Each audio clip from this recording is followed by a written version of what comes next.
We'll do it live! Fuck it! Do it live! Welcome to the Mouthpiece, our special episode number 100. Today we're going to have a special guest, Etay, who just won the mixed game at the win yesterday. Plus, we're going to talk about my pick of the week. We're going to talk about the Twitter files. We're going to talk about NFL, sports, whatever else. My poker terrible week. The Mouthpiece is next.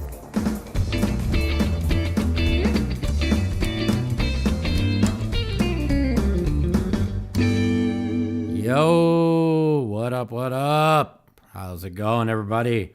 We're going to give away 1% to my main event at the World Poker Tour on bullet number 1 on Monday.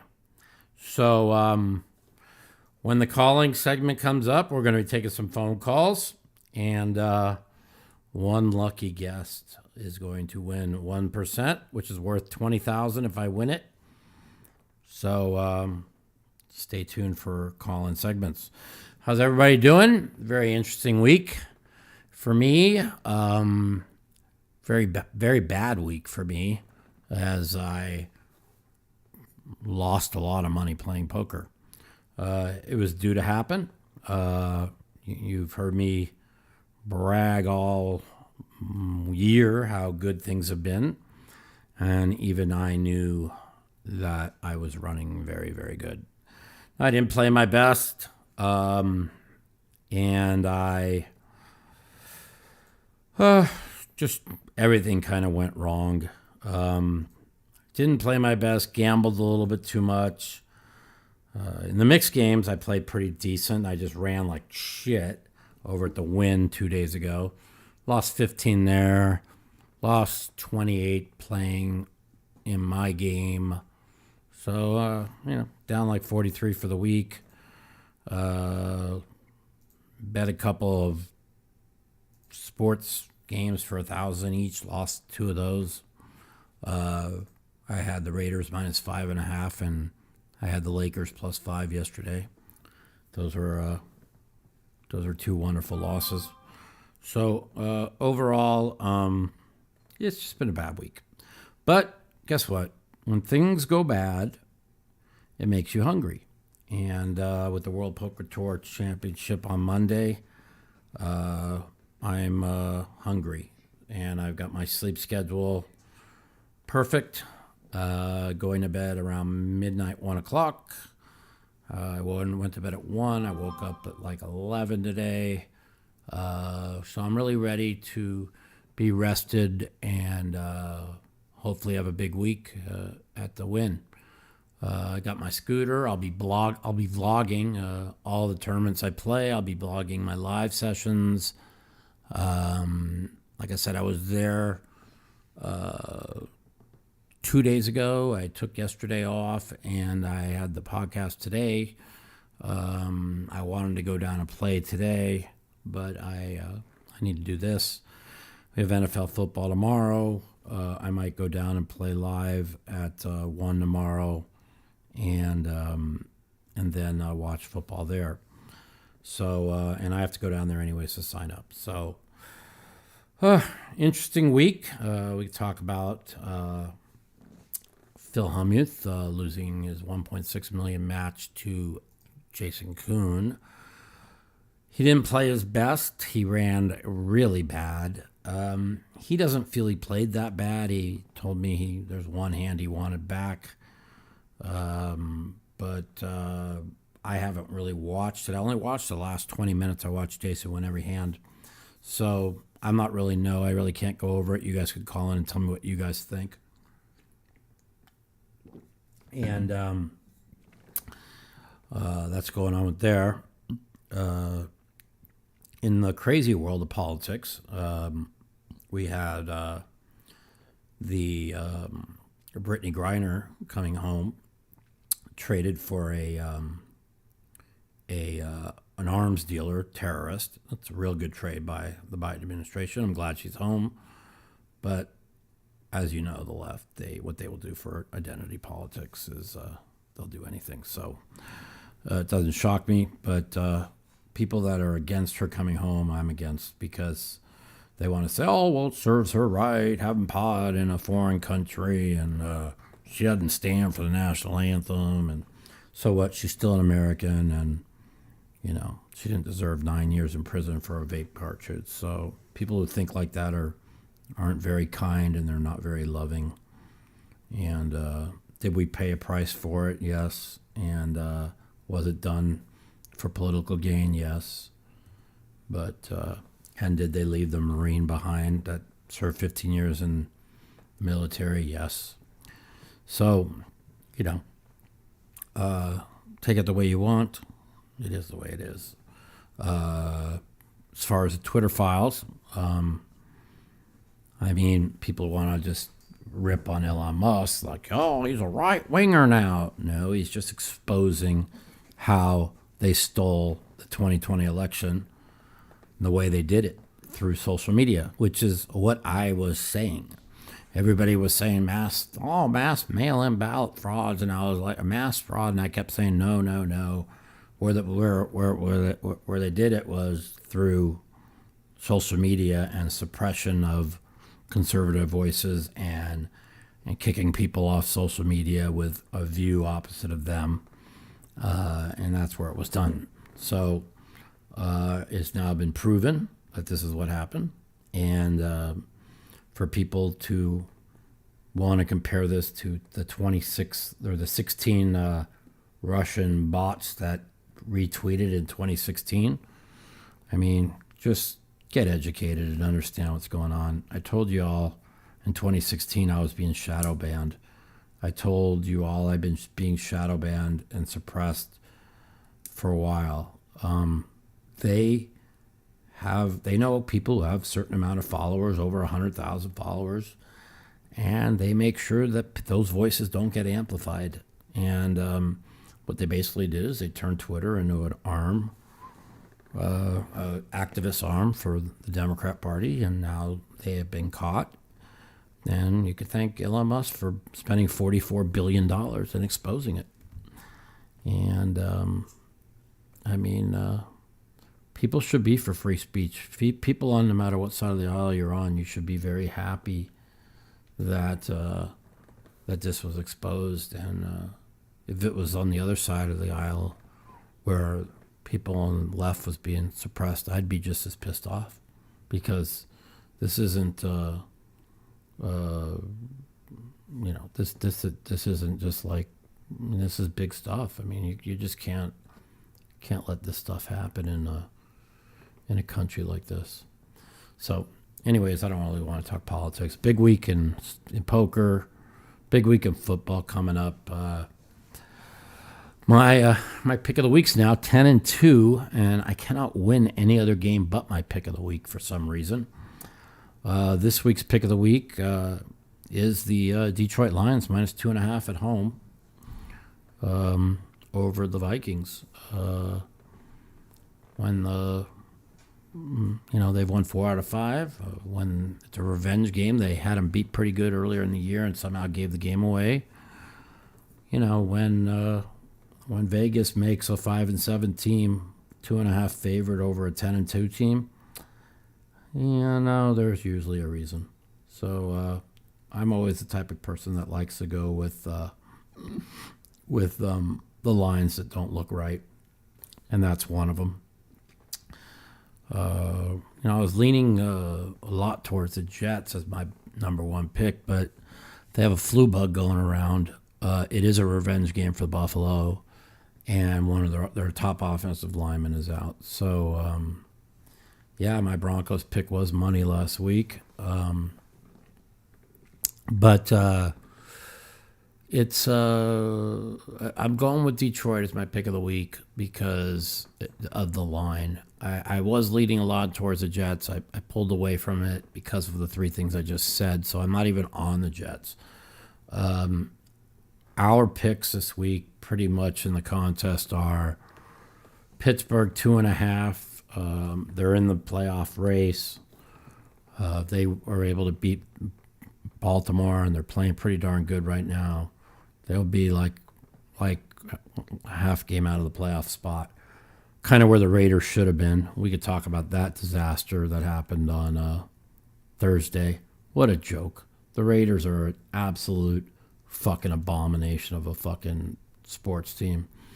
And never been a Raider fan, but once they moved to Vegas, I kind of, became a little bit more of a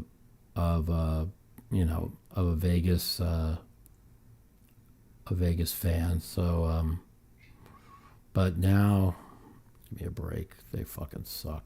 I mean, I don't even believe what I witnessed on Thursday night. That's an embarrassment. That is just an absolutely abomination of an embarrassment of a loss. I just can't even believe to let them go 98 yards with a minute and 30 with Baker Mayfield with no timeouts.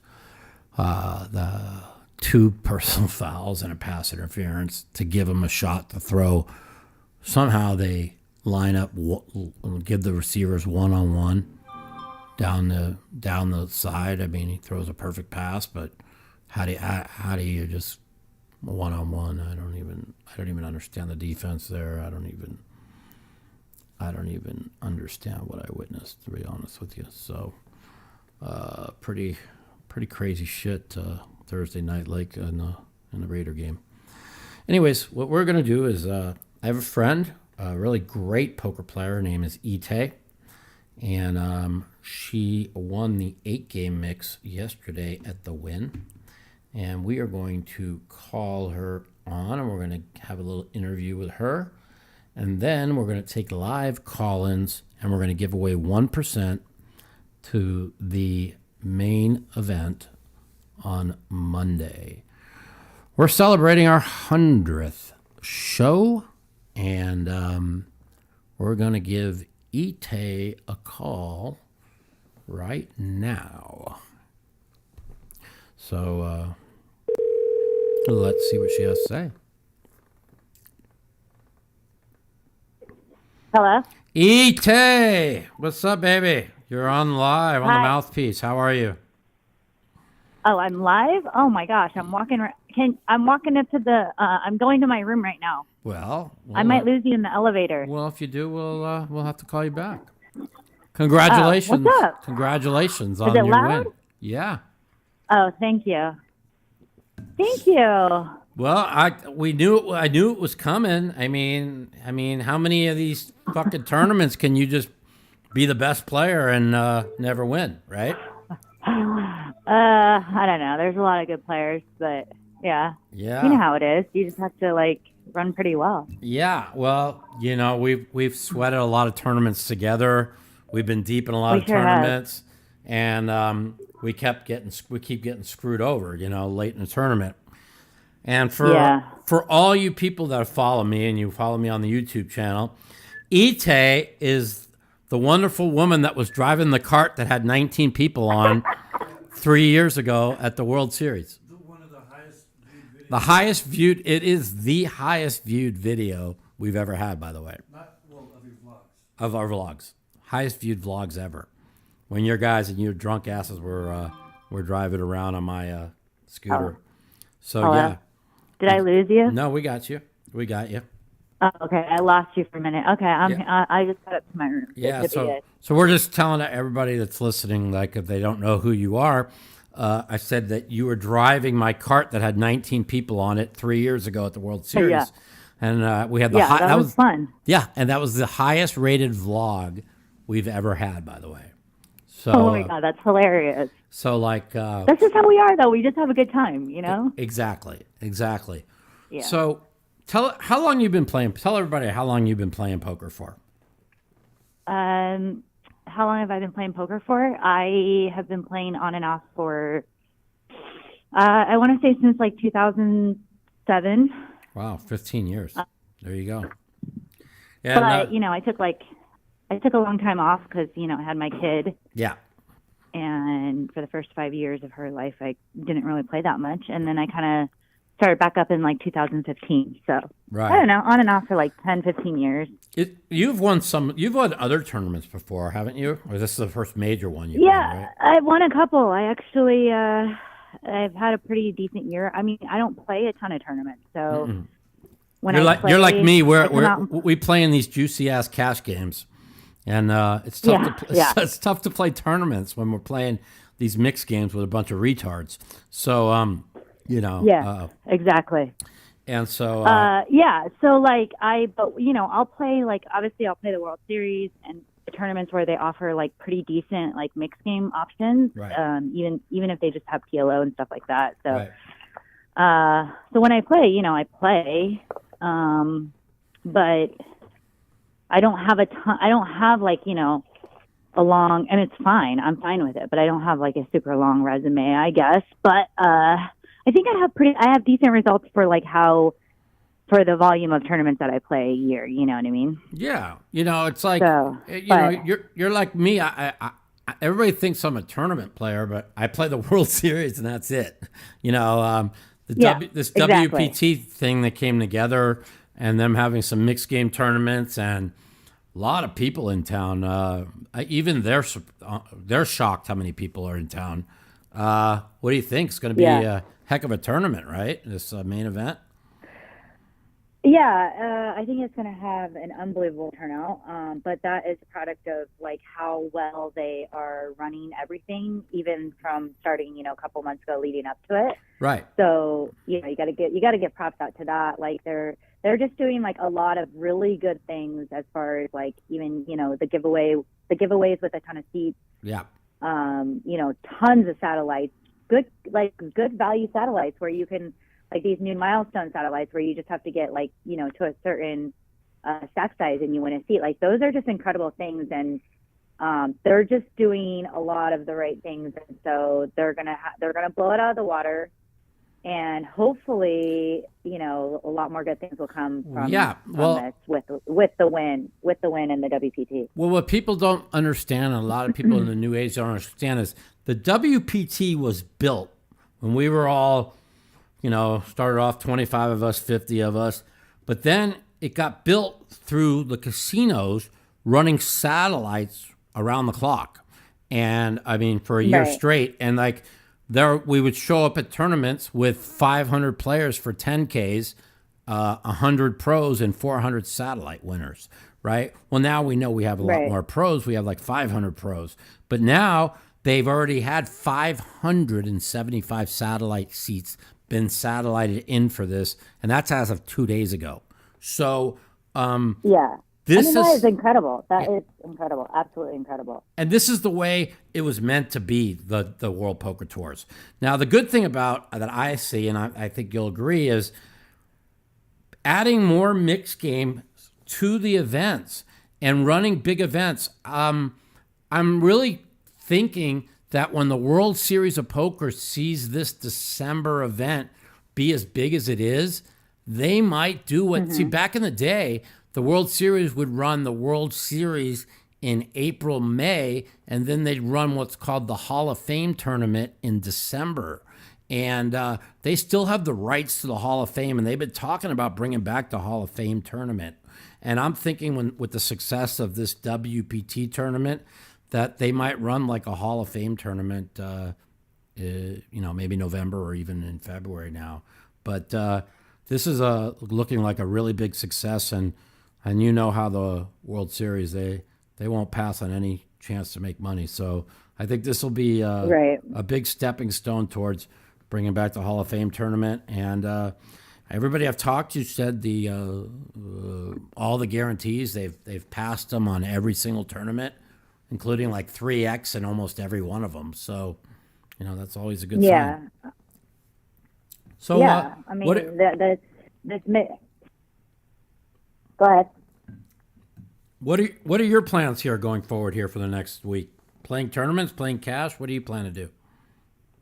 Well, I mean, on this trip, like this is to me is like the halfway, point of playing tournaments until the World Series, especially since they did offer like this 3K mix, 1K mixed game tournaments too. So like I came here to play tournaments. I'm kind of in like tournament mode. I literally was like, I'm going to come play the 3K mix, try to satellite into the main event, because it's one bullet, 3 days. But, so I was hyper focused on playing all the mixed events basically, and then I was going to play some satellites, if I busted early or whatever. And yeah, that's it. I mean, I'm going to play. There's a 1K horse on Monday, which is also day one of the 10K. So I will skip day one of the 10K to play the horse, and then I'll play. I'll have 2 days to play the main. Yeah, and I'm doing the opposite. I'm playing day one of the WPT because I want to play the 1100 Omaha 8 on Tuesday and Wednesday. So right. So I think the Omaha 8 is a bigger value to me than the horse, even though, well, they're both good, but I just think that I mean, you might be right. I think that I didn't even really consider that. I guess like you could get, if you bag Monday, then you have Tuesday, Wednesday to play those mixed. I didn't even really think about it like that. So maybe I will do that. I think Monday is going to be the biggest day for sure. Esther, listen, you're like, I put you at the top echelon in Omaha 8. I mean, you're right up there in the split games. I think you play the split games really good. Thank you. I mean, I think that we're all like have played poker long enough to know that when people talk about like how good or bad somebody is, especially in these limit games and high-low games, like there's really no like caliber, like you should never think like, I should never be thinking like I'm like one of the best players of Omaha high-low. You know what I mean? Because I should always be looking at ways to like get better. Yeah. You know what I mean? There's really you're 100% right. And see, I tell people that all the time, and I tell little shit that all the time. We always make fun of little shit. And I always say to them, I'm like, there's a reason why you have all the chips with 3 tables to go, and you never make even a final table. And they're all luck. No, they're not all luck. He doesn't understand the adjustment you need to make from 3 tables to 1 table to winning. And shit's a little. He's a good player. He's a great player. I don't want to say. Well, yeah, I mean, shit's a cash game player, and his job is to talk shit to all of us, right? Tournament players. But like, here's the thing about tournaments, and you every year that I play tournaments, I 1,000% with no questions asked I have learned something new every year. So like, there's a lot of tournament players that they go play like even just a basic tournament, right? They go play and they have like a one-track mind kind of. They go to play a tournament, a one-stage tournament, right? What I've realized over the years is like, I go to play a lot of different tournaments in one tournament, if that makes sense. So like your early stages of like a stud high-low tournament, okay? I'm playing one tournament in the early stages, level 1 through 10, whatever. And then level 10 through 20, I'm playing a different tournament. Of course. But, like, it's really hard for people to grasp that concept of like, there's so many, like you said, there's so many adjustments throughout navigating the entire tournament. Yeah. And that's where people, in my opinion, make big mistakes, is they don't make those adjustments. Yeah, they don't. So, and see, so, and when you say something like that, I'll go out on the limb and say, like, I'm not a top PLO player, right? So I late reds the PLO with like 40 big blinds, right? 40, 50 big blinds, because now we've changed the section of the tournament, right? So where the people are really good playing deep stack and building a stack, right? Because of the late reds, I'm able to come in with 40 big blinds, where the way of the tournament now changes, which fits kind of into my skill set, and then I'm able to adjust from that 40 big blinds all the way through to the rest of the tournament, because I understand how the tournament and the value of chips are from there on. That's why when I was talking to Jared Blesnick, he made such a great point, like last year. Or in November when we ran it in November because of COVID, and he's like, "Do you think Mike Matusow and Phil Hellmuth and Daniel are good PLO players? Hell no." He goes, "They're there because they understand tournament poker and they understand the stages of tournament poker." And so you watch all these PLO superstars with 2 tables to go, and they're all out, and you see the top tournament players that are still in. And there's a reason for Right. that, and that's because they don't understand the value of the chips and the value of they think they're so good at PLO. Oh, I can just play all these hands, and and they just bury themselves. So that's the same with the stud high low. If you start off at the beginning of a stud high low tournament, you could play a lot of hands. You could play it like a cash game, right? But you're also you could also get knocked out quick. But if you come back, you sit down with 20 big bets. You're sitting there anteing off with the small antes, and I don't want to give our strategies away, but exactly what you just said. So in the no limit hold'em now, because I become really good at no limit hold'em again, I could play all the stages where, and again, I don't want to knock anybody, but there's a reason why Phil comes in late regs every no limit tournament now with like 20, 25 big blinds, because he's really comfortable at playing 30 big blind poker in no limit hold'em, and and a lot of people are. But you also good at no limit hold'em, and yes, you hit it right on the nose, Esther. It's all about different stages, and knowing how to close and listen. I'll be the first to admit why have I not won in 8 years? Well, since my injury, when I get to day threes, my body's hurting, and I have to fight and fight and fight. I've ran bad, but I'm not going to deny that. But I also know that I've made like one mistake, okay? And that one mistake in a limit tournament, it costs you like 4 big blinds. That's the difference between 4 big bets. That's the difference between winning and losing. So, that's just it. I could sit there and make excuses all I want, but I know that because of my injury, that it's very hard for me to close on these day threes. So, and then even in the main event, I've been a day 3, 4, or 4, 5, and 6 the last 3 years, and again, I've made mistakes, and a lot of it had to do with my body. But no excuses. You hit it like you just said.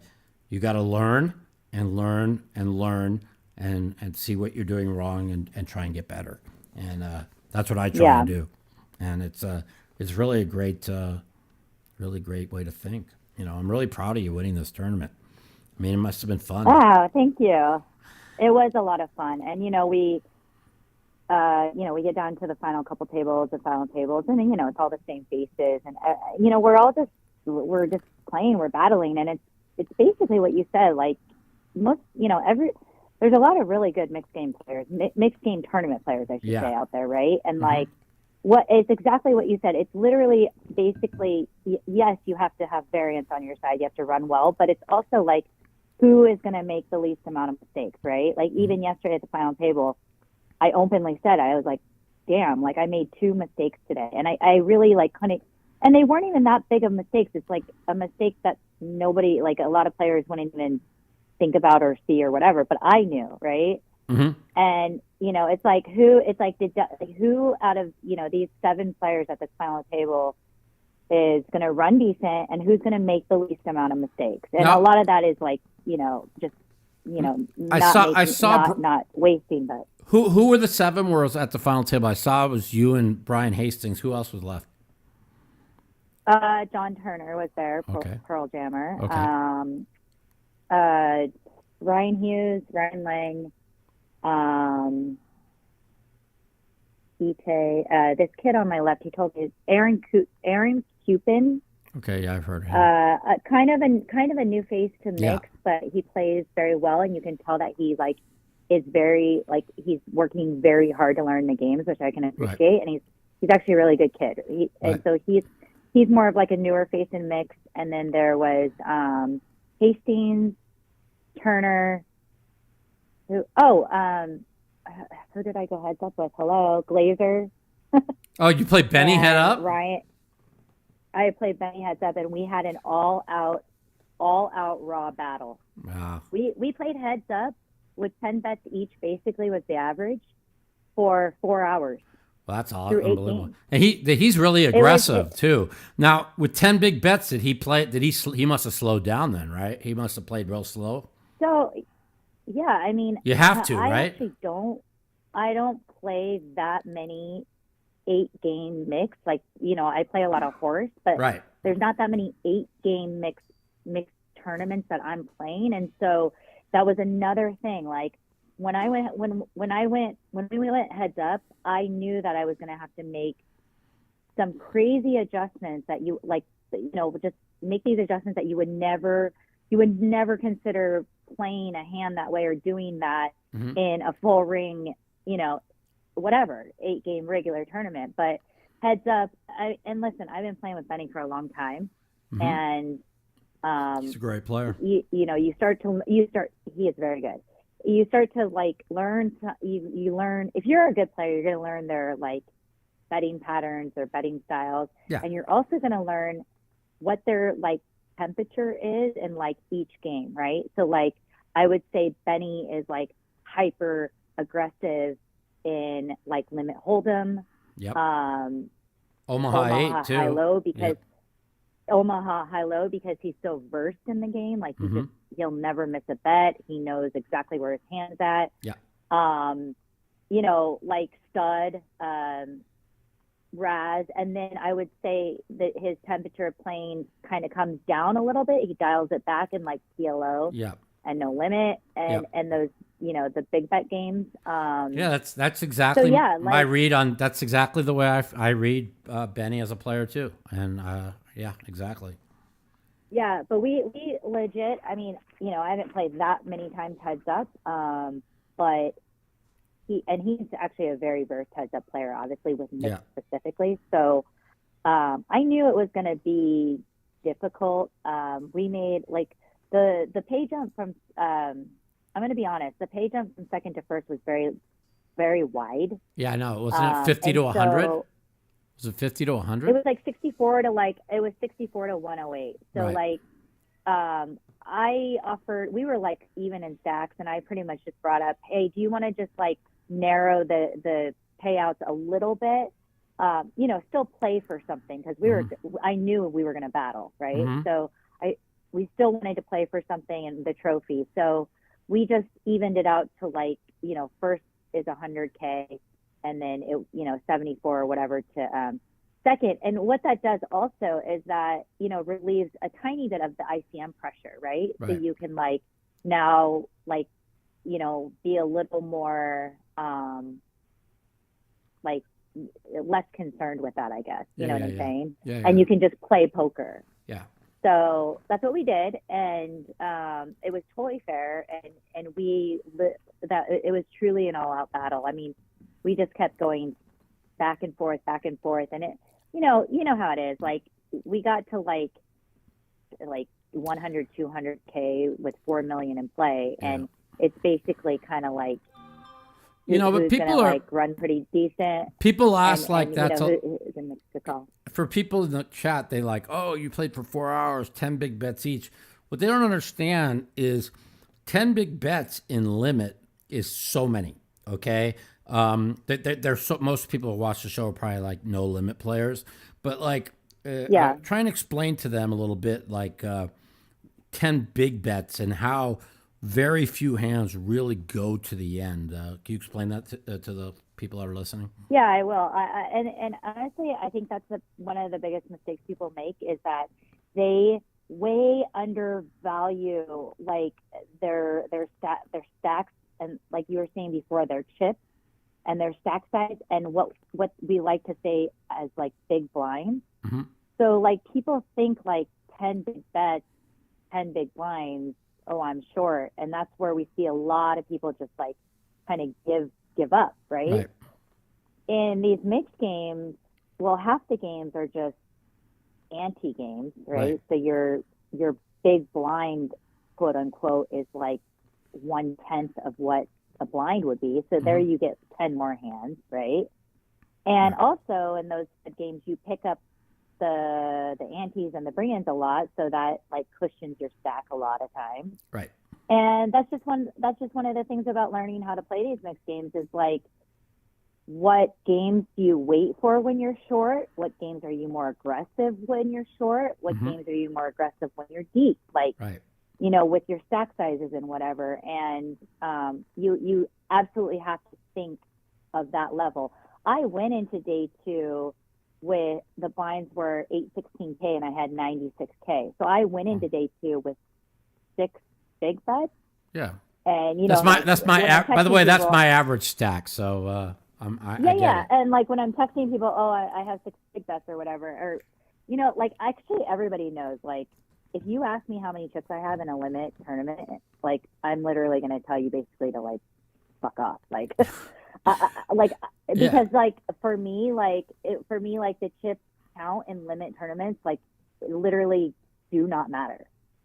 No. They just don't matter. Like they don't. I mean, when I won the Stud 8 or better in 2013, we're playing 5 and 10,000, and I had 8,000 chips left. I didn't even have a big bet, and then I had 5 big bets, and the other guy had 25, and in less than 5 minutes, I had the chip lead. So, a big chip lead. So, and when he was down to like 3 big bets, it took me 20 minutes to finish them off, those 3 big bets in stud high low, because you just, with the ante so small, you just don't want to make a mistake, you don't want to let him off the hook. And when he had me down to like 4.5 big bets, he made the catastrophic mistake when he raised with a 10, I defended with a deuce, and I hit a 3, and he check called, and then I hit like a 4. And he's never supposed to give me a big bet. He's supposed to just give it up right there. And instead, I ended up making like 2 pair and a low, and I doubled up there. And the next hand, I made 6 low and a flush, or a 1, 2, 3, 4, 6 and a flush. And he made a deuce, 3, 4, 5, 6, and I just buried him in the hand, and then he was crippled. So, but if he would have never doubled me up with those 10s when I hit 3 and a 4, he wouldn't have been able to get crunched the next hand. And so when I have now, all of a sudden I got 10 big bets and got every one of them, because I got the check raise in on 5 and 6, right? And so that's the difference. See, and people don't understand that. In limit, you don't have to rush to finish people off, especially in the split games. You definitely don't want to rush to finish people off. And no limit, a little bit different. If they're down to 4 big bets in limit, which is 8, what's that? That would be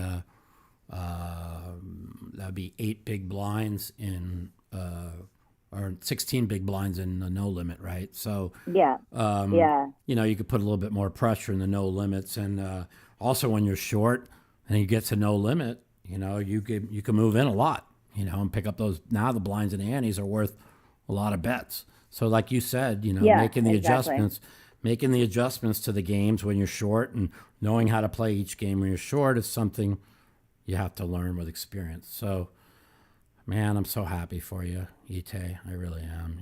I mean, there's thank you. There's times in the late in the tournament where it's like you have a hand in stud or whatever, that in a cash game you would literally never ever fold, right? But it's like you said, it's like the value of giving that bet to a good player, and now you're transferring 3 big bets over to a good player in a tournament. That the value of that is enormous. And so if I have 10s and stud high low, and I know you're completely free rolling, and I'm putting all these big bets in just to maybe get some back, it's like I'm just in a cash game maybe I wouldn't fold, but that's the difference. Well, that's the value of giving you those bets. And it was Matthew Ashton that did it, and who's one of the best mixed game players in the world. And for somebody as good as Matthew to make that mistake, it was a little bit shocking to me. But to go, to kind of say what you're saying, hands you would play in a tournament that you wouldn't, the ace raises in stud, right? In a steal position in tournament, the 10 flats, right? And now you're the bring-in with split 7s and a king, but you just fold because it's a tournament or a cash. If your hands are live, you're always going to call. And you just that's what you're kind of mean. That's what you mean by hands you play in a tournament that you wouldn't in cash. I mean, you would in tournament, correct? Oh yeah, exactly. Because if you defend the king, the split sevens with the king, then that's okay, I guess, relatively. But I'm talking about if you're short. I mean, if you have chips, you no, that's what I'm saying. Right. Yeah, but that's what I'm saying. Like you literally have to think, okay, now fifth, sixth, and seventh are like am I really gonna kind of go with this hand or not? And you decide, no, I'm not going to go with that hand. I want to save these 4 bets for a hand that gives me the ability to win. And also when you have 5 big bets, if you fold there, now all of a sudden the next hand up, you pick up the ace as the up card, and everybody else has babies and stud. I mean, now you pick up the antes. Now you've picked up 2 big bets.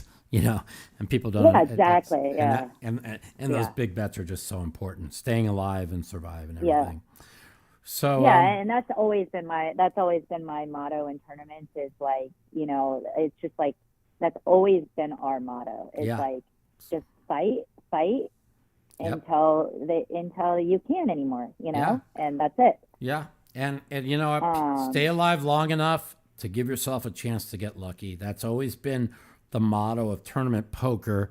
It's kind of one of the reasons why I'm really against the late reg of people buying in day 2s with 2/3 of the field out with 7 big bets and limit, because 7 big bets and limit is like an average stack at the final table. So, and anytime I think if you're not, especially if you're not that good of a mixed game player, I think the late reg is kind of the way to go. But there's different. It just depends what game. I'm never late regging a stud 8 or an 08 tournament, but I'll late reg.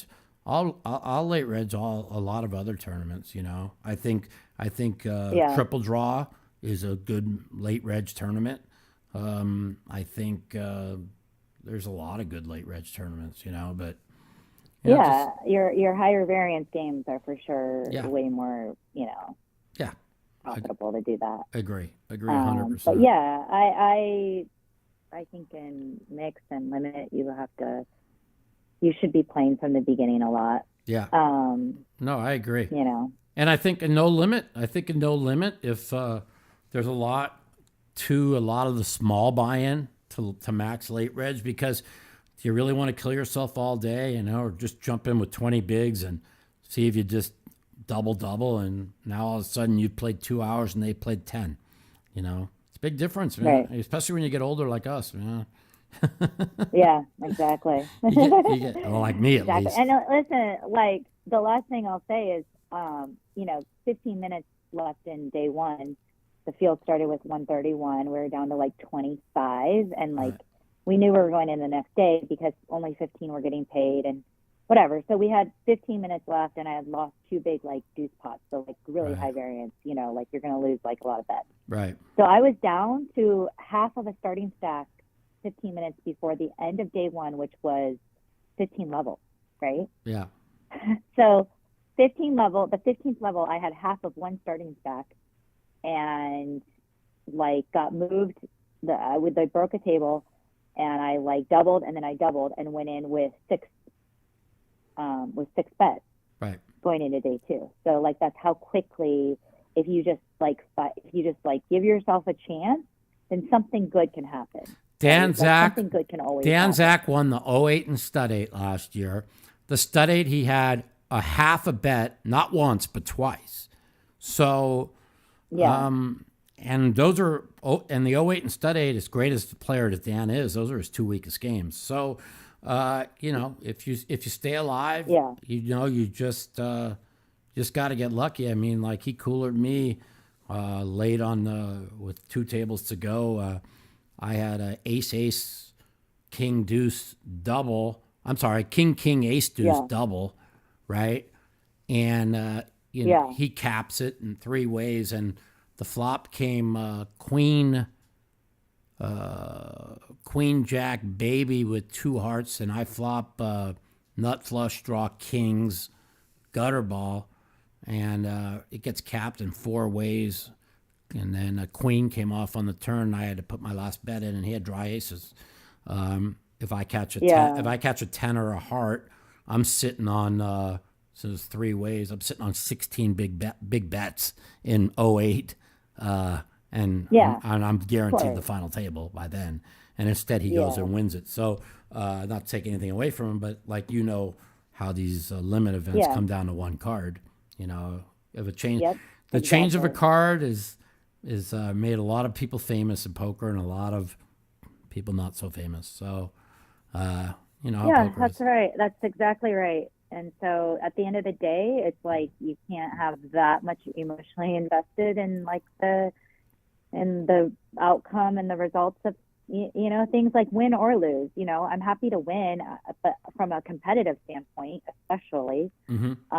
But it's like people see me after the tournament's done, and I just, I have emotional feelings of like excitement and whatever. But like it, I've been in that spot so many times, and that hasn't been the outcome. Yeah. And I don't go around like moping about it. So No. it's just kind of like you win or lose, you kind of like you can't be that much emotionally invested in the result of a poker You tournament. can't. Honestly. And anybody and people who've watched my vlogs over the World Series over the last 3 years knows that after it's done and I fight and things don't work out well, I'll say things like, I think I deserve better, or it sucks I don't run, And there's been times where I'll say, man, I don't think I could come back the next day. But I always come back and fight the next day because, when you get knocked out, I'm always doing my vlog right when I get knocked out. So you get to see a lot of raw emotion. But, Yeah. I get home and I get over it. And if you don't fight, especially at the World Series, if you're not prepared to really not really drink, not really party, and just get there and come there to fight every day, you'll have good results. You just gotta Yeah. fight. Yeah. I mean, it is like a legit battle, but like people don't understand in these limit games, you are going to lose so many more hands than you're going to win. Mm-hmm. And so like, and you just got to make sure the ones you win, you get every possible bet and value out of it. But you're going to lose a shit ton of hands, and like people just get so, a little bit too emotionally attached to like a single like flip of a card, where you could be literally doing everything 100% perfect and you're walking towards your car, like it's fine. This is how limit poker is, Well, or any form of poker, really. I know this. When people ask me who the best woman poker player in the world is, I always say, what game? Because I always put you at the very, very top in the mixed games. I don't think there's anybody Thank you. I don't think there's any woman poker player better than you in all the mixed games. And if there is, I'd like to know who. Yes, Jennifer Harmon's a great I mixed game appreciate player, that. but Jennifer Harmon's not a tournament player. And I think you are definitely the best woman mixed game tournament player in the world. So that's coming I from me. appreciate that. I know there's a lot of good. And that's just what I see. I've played with a lot, and I'll until I see better, I'll put you right there on the top. I want to congratulate you once again. I'm Thank about you, ready to Mikey. I give away appreciate it. 1% to the main event to a caller that calls in, and I appreciate you Cool. coming on to the Mouthpiece. Congratulations. I That's will see awesome. you in the next few days, and enjoy your win. Okay. Thank you, Mikey. Thanks for calling in. All right. I Take will. care. Thank you so much. You're All right. very welcome. Bye. Bye-bye. Esther Taylor, everybody. One of truly the best mixed game player, tournament players in the world, mixed game cash game players in the world. A lot of you guys who don't know who she is, if you want to look up, you could look up, what was it, 3 years ago, my Omaha 8 or better when I was playing, and her and Frank Cassell and Benny, they all jumped on my scooter. There was like 19 of them on there. They had like 19 people on my scooter. Something like, or was it seven? Whatever the fuck it was. It's 7. I think it was like 5, but still. Whatever the fuck it was crazy. It was too many for the scooter. It was pretty funny. You guys should check her out. Esther Taylor, great mixed game player. I mean, give you an idea how great a mixed game player she is. There's a lot of really juicy mixed games on the East Coast, and she does not get an invite to them. So she's really good, really, really good. And you ask what makes her such a good player? Well, she knows where she's at in hands. She gets away from hands. She understands the value of hands. She understands, in tournaments, the value of a fold and giving yourself another bullet.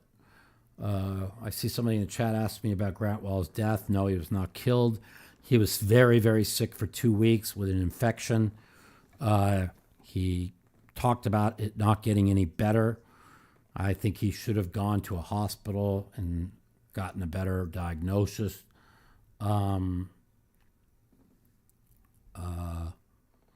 Yeah, okay, yeah, they permanently banned you. You don't have any followers, Brandon. They're not going to ban you. Anyways, so there you go. Etay, Esther Taylor, congratulations. Great win. They had 135 of really the best mixed game players in the world to play that 3K 2 days ago. My sleep schedule was all screwed up because I stayed up with Phil all night when he blew his brains out playing in the pit. He took me down a little bit. So it's been a bad week for me. And so I went down there, got my scooter all set up. I played mix, lost 15,000. And so I just I was too tired to play. That's why I didn't play. Yeah, Etay, over 2 million tournament wins. She plays mostly small, mixed games. And great win for her. I was so happy to have her on. All right, so my pick of the week is Detroit. We're going to have callers call in. You can talk about whatever you want. I have a specific something picked out, and you can call in and see if you can win 1% to the World Poker Tour Championship on Monday. That's going to be probably around 20. 1% will probably be around 20,000. Probably more than, at least 20,000. Maybe more. All right, let's take some phone calls. The Mouthpiece. If you'd like to take part in our phone call segment, you can give us a call at 702-329-0480. And if you're a snowflake or a pussy and you don't want to talk to me, you can email me at mouthpiecepodcast@gmail.com. Also, follow me at the Mouth Matiso on Twitter for times that our call-in segment will be live. 702-329-0480. Our 100th podcast, we're giving away 1% to the World Poker Tour Championship on Monday. Give me a call. Tell me what you want to talk about. You might accidentally be the 1% winner just by calling in. So, anyways, interesting week.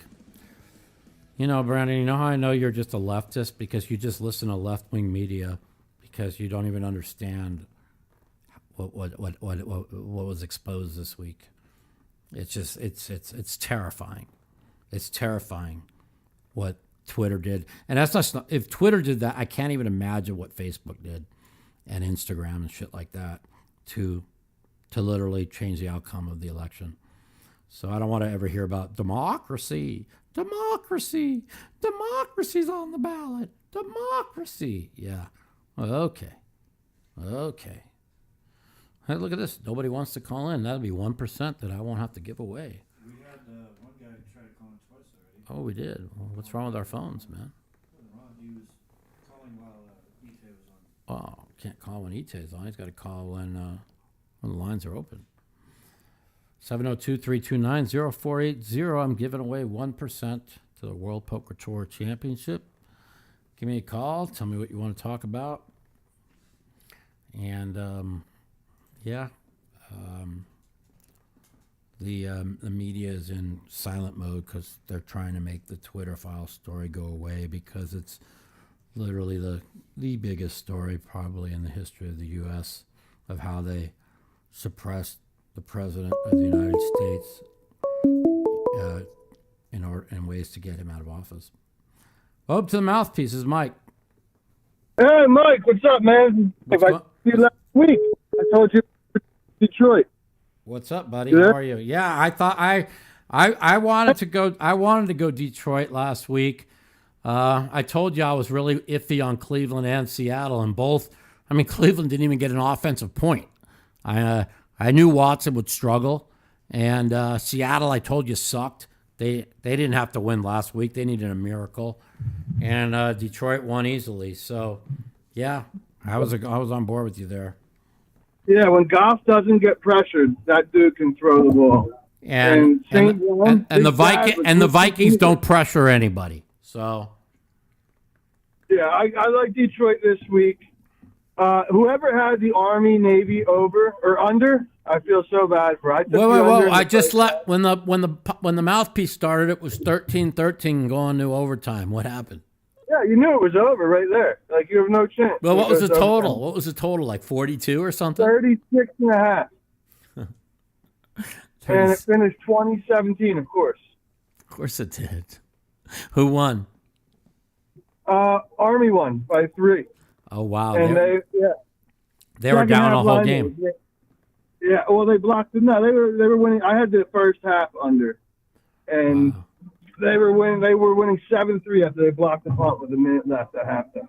Mm-hmm. But tomorrow, I still have Cleveland Browns to win the Super Bowl at 80-1. Wow. I put $50 in that. I hope you're wrong. You know why? I hope. I mean, why? The reason why I hope. Well, I have Cincinnati in my Survivor this week. I have no other team to go with. Oh wow, that's a horrible pick, Mike. I have no other. Where do you want me to go? Where do you want me to go?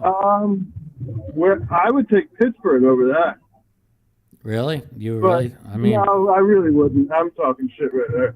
I can do it from here. I can tell you. I mean, let me tell you something. You think I'm happy with it? Not at all. You know, I know one of the sharpest sports bettors in the world has Cleveland +6 at Cleveland money line this week. So you think that's exactly what I got. You think I'm not scared? I'm very worried. I'm very worried. Yeah, dude. I'm aware that Burrow's 0-4 against the Cleveland. I'm aware that he's thrown 7 picks and 0 touchdowns. I'm aware of all that. Okay. And you're aware of how good Cleveland is when they function, and they didn't function at all last week. And I think they didn't function last week. They didn't function last week in a game which they wanted to win really bad for Watson. Watson was terrible. Yeah, he hasn't played in 2 years. Okay, you're not going to go from terrible to great against one of the top 5 defenses in the NFL and maybe the best team in the NFL in 1 week. It's a revenge. Did Deshaun Watson's performance hurt Odell Beckham Jr.'s contract more than anything could have? Yeah, I mean, I'll tell you. Take a year off. It's tough. I can only imagine. I mean, I really like Pittsburgh this week. I can't use them in Survivor. You know, it's a division. They're going to. Yeah, I hear you. You don't know they're going to win. If I knew they were going to win, I mean, they're one of my top picks in my contest at 2.5. You know, but I mean, if they really thought they were the hardest one of the hardest games, the Miami San Diego game is just as hard. And I have the Chargers in that. And the sharp guy I talked to you about, he has a very big bet on the Dolphins -3. It's 3.5. He's moving lines big time. So dude, I love it, man. Yeah, so he has the Dolphins, and hey, I'm a little worried. What's where's his information come from? Did you ever ask him? I just know. I didn't. I just know I have a friend that books very big, and he gets because he's in contact with a lot of people. You know, he gets information. Did you remember back in the Stardust when you couldn't have a cell phone in the sports book? Yeah. That you couldn't have a cell phone in a sports book up till like 5 years ago. Yeah, I know. That was so ridiculous. So stupid. That once the internet came out. They're all worried about calling and getting the better line somewhere. You know? I got so lucky Monday. I had Taysom Hill to score the first touchdown. Yeah. So I was upset that I only put $20 in that. That was a miracle. Well, his odds to score a touchdown. Here's what I want to know. 140. What I've seen the last week in sports makes you wonder if we're living in a sim or not. I watched the Saints give away a game. If they played that game 100,000 times, they lose once, right? Like, how does Alvin Kamara step out on third down, and he could have got 3 or 4 more yards. He could have easily had the first down, game over. And then when it's 3rd and 1, how do they not run the ball? Dude, Brady's got that Tim Tebow. Forget Brady. I don't want to hear about Brady. Brady never has a chance to win the game. All he has to do is fucking step out 1 more yard in advance, and the game's over. And then if he doesn't step out, all they have to do is run the ball at 3rd and 1. And even if they don't make it, the game's over. They gave him an extra 40 seconds. They fucking scored with 3 seconds. I don't want to hear about Brady. Just like Brady against Atlanta, okay? All they had to do is take 3 knees and kick a field goal, and the game's over. They never have a chance to win that Super Bowl. I had 400 money line on the Bucks, and I went to sleep.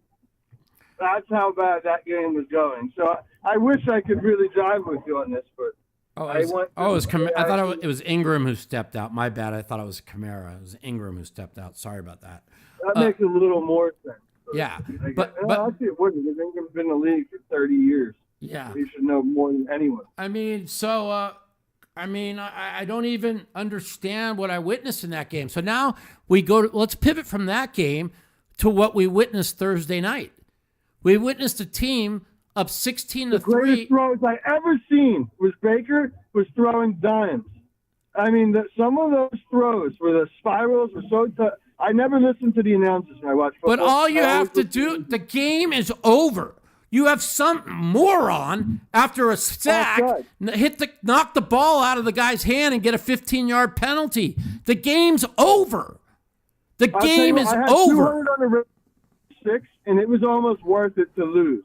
Just to really get that understanding. To understand you just can't get away with like that. You know?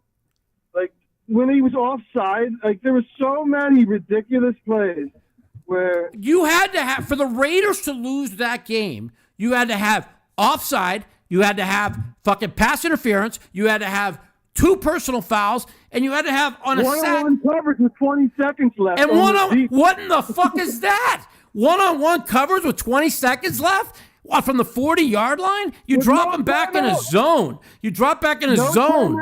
Up 6. You stand at the goal line. You stand at the fucking goal line, and you knock the fucking ball down. And if somebody catches it in front of you, who cares? They can't get another playoff. Yeah. What the fuck did I witness there? I don't even. The Raiders are 5-8. Any team with any clue is sitting at 9-4. And are threatening for a number 1 seed. Instead, they are. I know you live in Vegas, but I'm not a Vegas fan. I'm not a Raider fan. But for the rest of us, as long as the Raiders don't kill anybody else on the planet for the season, we consider that a victory for the rest of us. What a joke of a loss! That's I tell you what. They blow the Arizona game. You say that's not possible. They blow the Indy game. You say that's not possible. They blow the fucking, what was the other game? You say that's not possible. Teams, too. These teams you're mentioning, if they came back and beat those teams, you would be like, that doesn't prove anything. But to lose to those teams, double proves. They just lost to the Rams, who had lost 6 straight, coming off a brutal loss to Seattle, a game that just had to just deflate them in the shreds, to bring a quarterback off the street that flew in the day before and to give that game away like that. Next week's bet, I don't know who they're playing, but it's like all in against them, right? I mean, and what really hurt was that it was a third, like, smart bettors like us know to never touch a Raider game or a Charger game, but now they're the only games on, like they're nationally televised. Well, all the sharps were all over the Rams and under. They moved the shit out of that line. They moved it. I know a sharp that took 7.5. 6 to 6.5. I know a sharp that took. I know a sharp who had 20,000 plus 7.5 and under 44. That line moved all the way down to 6 at game time and 41. No, it started at 6. I put my bet in on when I woke up and found out that Tampa Bay won. I quickly made all my bets for next week, and I took the Raiders -6. And damn it, I just dropped my off at a girl's Christmas party, and I'm going to the casino in Philly, and now I'm fighting that Army traffic. Yeah. All right, but anyway, I gotta get some other callers in. I appreciate the call. Can I get for my 1%? Can I guess? There is no guess. It's a certain caller that calls in, and I have a certain number. Well, dude, put me in there. But Tony Podesta's daughter worked for Twitter. Pizzagate's real. Gotta go. Love you, Mike. Thank you so Love much. you, brother. Take care. Bye. Peace. All right. No, it's a good call. Good call. 702-329-0480. Give me a call. See what you want to talk about.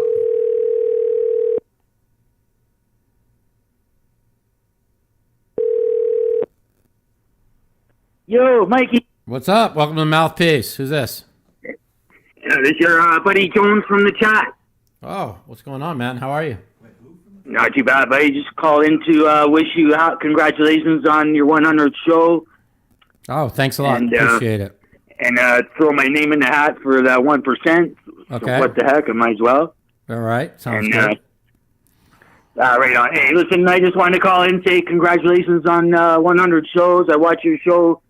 I subscribed, I think, the very first day you started your YouTube channel there. I just happened to come across it that day. I watched you ever since.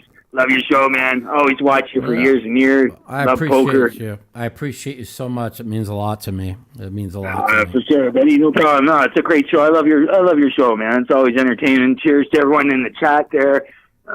Except for that Brandon crying about censorship. We all know the left loves censorship. Yeah, it's pretty amazing. Like, here's what bothers me the most is like, even I saw a poll out, like 89% are really happy on the Republican side with what Elon Musk is doing with Twitter, and 69% of Democrats are against it. That means that 69% of Democrats are anti-free speech.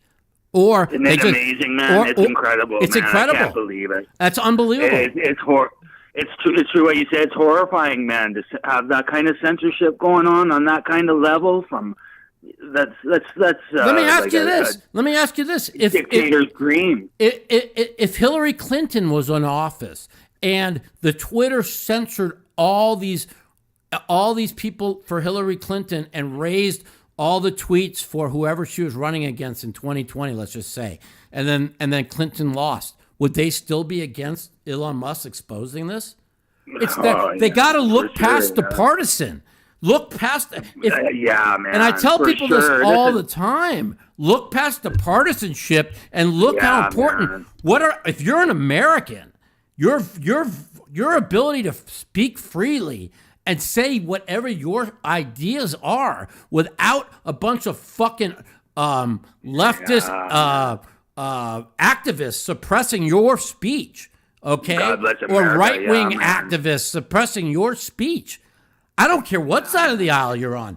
If you can literally be against Elon Musk exposing the suppression of free speech because you wanted your side to win, then you're not American. You're a fucking fascist, anarchist, fucking leftist, fucking anti-American communist. I don't know. People that love that, people that believe in that, they should move over to China. Move to China and live under a communist dictatorship and See how you like it. Yeah, move to China. If you don't like what people been able to express their views, move to China. They'll be at your fucking door welding your fucking door shut for COVID. Right, man. It's horrible. They're horrifying over there. If you have COVID, they're putting you in concentration camps in China. You see those camps, man? There's like 250,000 people they hold. It's insane. And they're full, but the people on the left barely stay. Well, I did see CNN was showing a lot of those. I know, man. I know. They watch. That's the thing. They have this tunnel vision, and they love just getting their narrative fed back to them.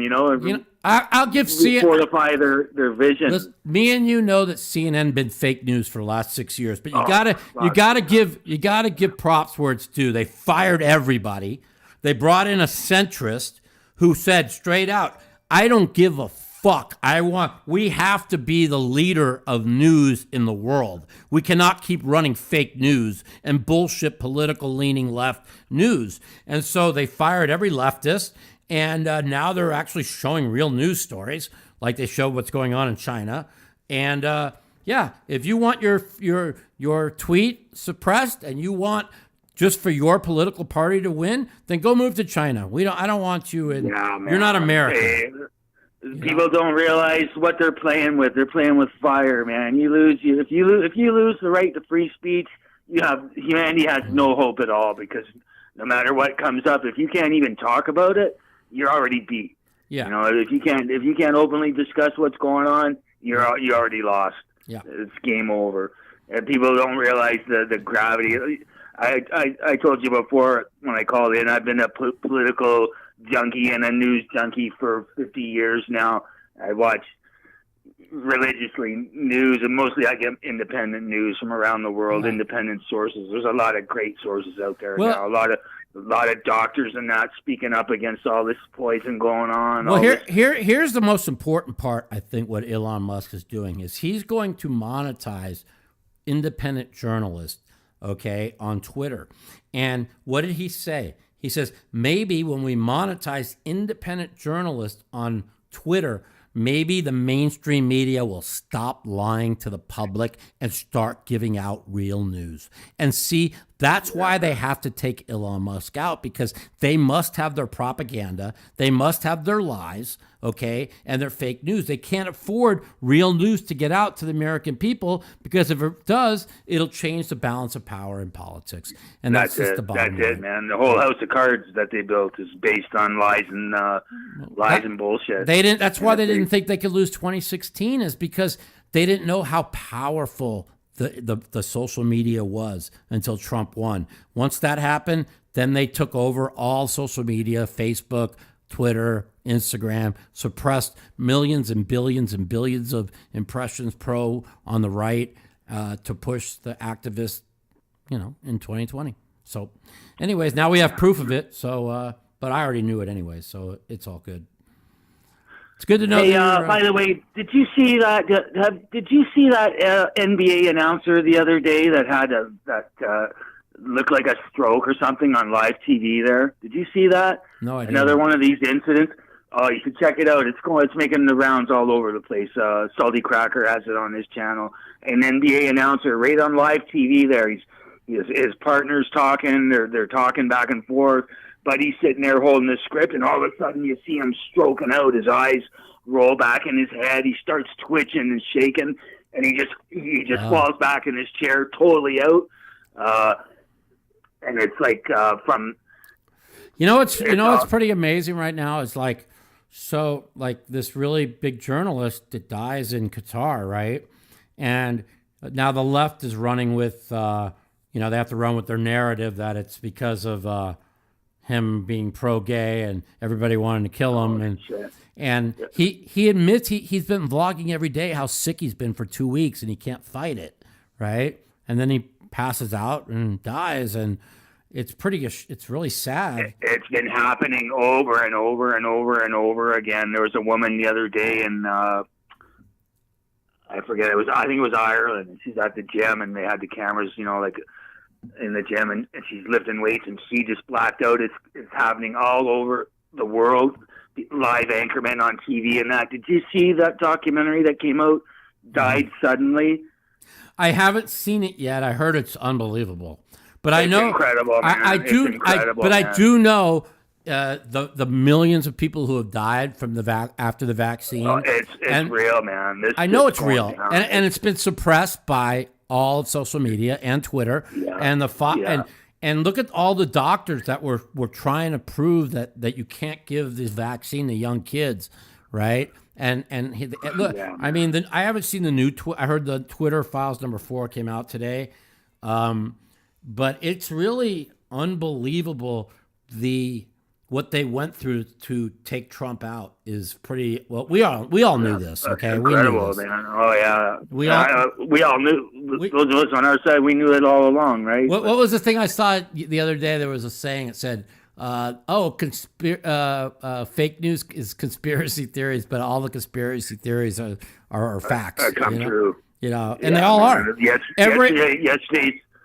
Yesterday's conspiracy theories is today's headlines. Correct. You know, and we were right all along. But the thing is, but here's the thing: what people don't understand is if you look it up, this is why I tell people and my friends on the left to investigate it on your own and look up what I'm saying on your own, and you'll find the truth. Now, I'm not right about everything. Matter of fact, I mean, I think 80% of the things I say are right because me and my friend who's on the left. We debate a lot of issues, and I'm wrong about 25% of the time. We look it up, we investigate it, we do research on it, you know. Sure, well, hey, yeah. You know, but you know what? Almost every single thing that I've been accused of being a conspiracy theorist over the last 2 years, 3 years has all come to fact. Yeah, man, it's all for sure. Hey, Alex Jones was right, man. You know, the saying going around now. How about, speaking of Alex Jones, how about that fucking Kanye? He's lost his mind, huh? Sorry, that guy's full of shit, in my opinion.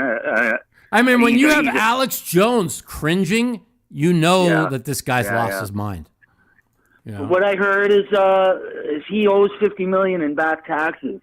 And there's a theory going around that maybe he's trying to put up an insane defense, you know, that I'm crazy, and that's going to be possibly a defense line for him. Because I was listening to Robert Barnes, you know, Robert Barnes, that attorney, he was on Viva Fried last week there. Viva Fried, he was an attorney, brilliant guy, and Robert Barnes was his guest. And that was one of the things that Barnes was theorizing, is that Kanye owes $50 million in back taxes. Well, you allegedly. know, And let me tell you something. Barnes was saying that's hard time, man. That's hard time. Let me explain something to you, and you know this probably as well as I do. If the government came and went through everything on me, they'd put me in jail. If they went through everything on you, they'd put you in jail. If they went through everything on everybody, because somebody, the way the tax code or the way the laws are written, it's very hard. Because I wish laws were compressed into like 2 pages. You know what I'm saying? But instead, those 2 pages are 200,000 pages, and they could get you for anything. Right? That's why I know, as much as a scumbag that Trump is, that he's clean, because they've fucking gone through him. Yeah, they would have found him. They would have got him. No doubt about it. And and think about it. Okay, see, what people don't understand, why did Michael Avenatti just get sentenced to 14 years in prison? Okay? Because he destroyed the Democrats' narrative against Kavanaugh. He brought out the Julie Swetnick chick. Oh, I was gang raped by him, right? So now their little lie with that other chick against Kavanaugh was completely looked like a joke.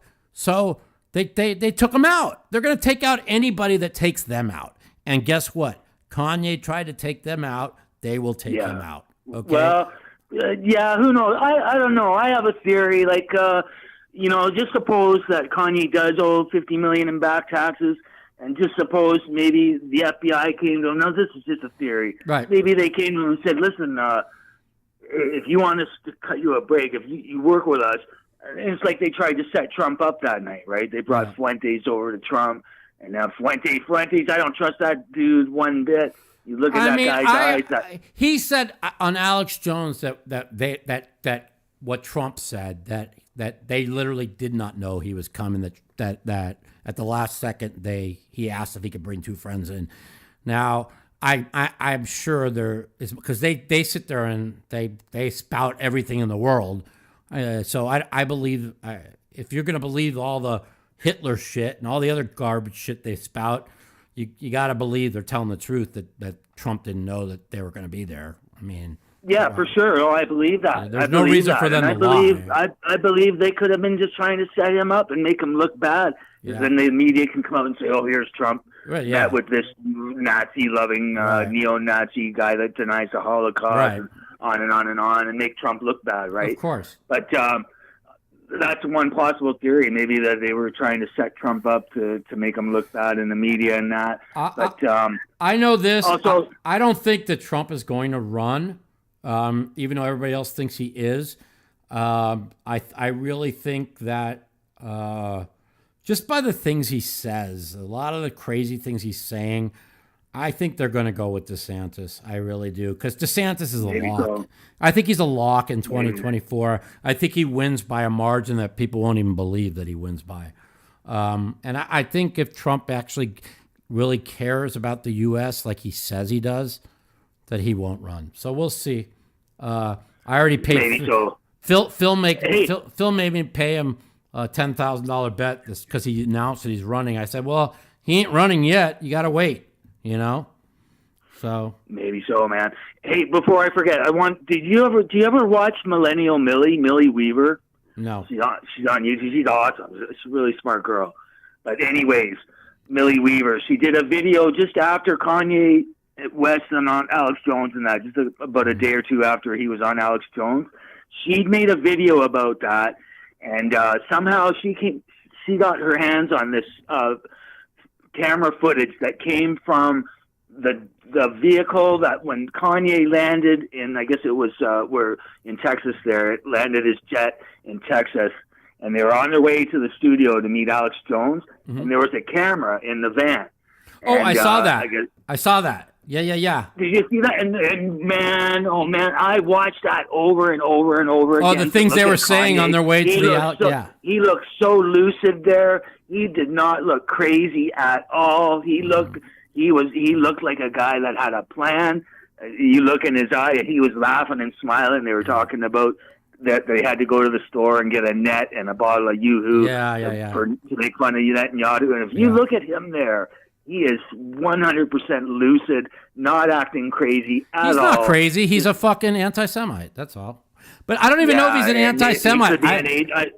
Some people theorize that all these big-time celebs, a lot of them could be agents, and there's a long history of that. A lot of them are working covertly for the government. That's how a lot of them. A couple of viewers in the chat, they're trying to say, "Oh, the Secret Service doesn't let anybody just meet Trump."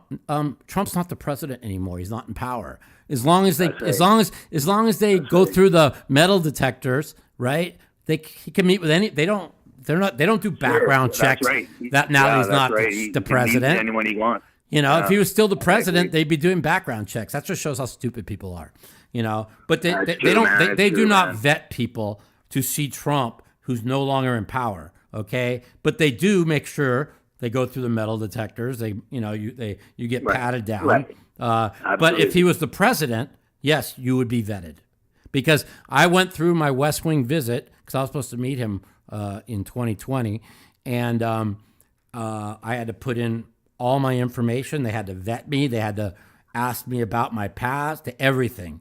Okay, I couldn't imagine. But when I'm surprised you got through. Well, I got through because I'm pretty good friends with somebody. Anyways, but when you're not in power, they don't vet anybody. They just make sure you don't have anything on you. Right. All right, man. Hey, one thing, Mikey.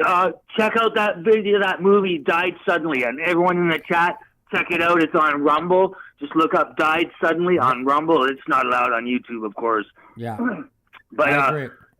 I'll check it out. All these people having these sudden medical events. Check out that video of the NBA announcer the other day. And also last week, Rod Stewart's 11-year-old son had a heart attack playing soccer. And what's your first name again? Jim. Jim. Okay, Jim. I'm going to consider you for that 1%. So. Right on. I could use a little bump. Hang in there. I'm going to take some more phone calls and decide who I'm going to give that 1% to. All right, my man. Take care. Man, you're a gentleman, Mikey. I love your show, and again, congratulations on 100 episodes. And I'll be here as long as you're on YouTube there. All I'll right, always my be man. here watching, man. You got it. Take care. I'm a big fan. Later. Okay, bro. Cheers, brother. You got it. All right. Give us a call, 702-329-0480. We're going to be talking, taking calls for 35 more minutes. I'm going to decide who my best caller is, and I'm going to give 1% away to somebody. Welcome to the Mouthpiece. It's Mike. What's up, Mikey? It's Vinny. Vinny, what's up, my man? How are you? How's it going? I can only be on the phone for like 5 minutes, but I wanted to chime in about the Kanye thing real quick. I know you were talking about it last week, but no one really mentioned was the fact that this guy's a pretty savvy business person, and for him to throw away about $400 million in sponsorship doesn't make a whole lot. I heard $1.5 million. $1.5 billion, I heard. So he squanders all this, and there's no real explanation as to why.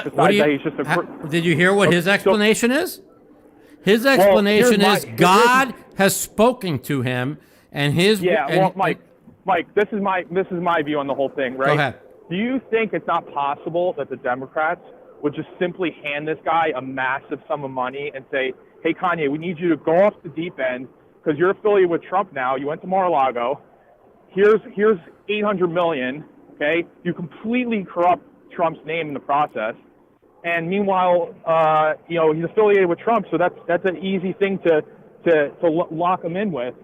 So I think that's definitely a viable thing. That I would have said that. I would have said that if he didn't go on Alex Jones and say, "I love Hitler. I love Hitler." Yeah, but Mike, that's why you get he has no other venues to do that. Right. Like he can't go on a regular mainstream network and say that, but he can go on these far right things. Like he was on Gavin McInnes a couple days ago. I saw that on Gavin McInnes. Oh man, isn't Gavin the best? Gavin is the best. He's been really wrongfully silenced. I hope he gets his Twitter account bad. He's so a good guy. Mike. So he was on there and saying the same thing, and I just think it's so viable that he just got a massive paycheck from the Democrats because let's be honest. When you think Kanye now, you think Trump. You think the MAGA hat in the White House. You think Mar-a-Lago. Right. So I think that the guy's not dumb. Like you don't become a billionaire and then go squander hundreds of millions of dollars worth of sponsorships. You just don't do it.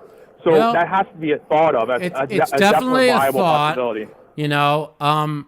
I don't believe that because I believe he's a very religious person and I think he's found God.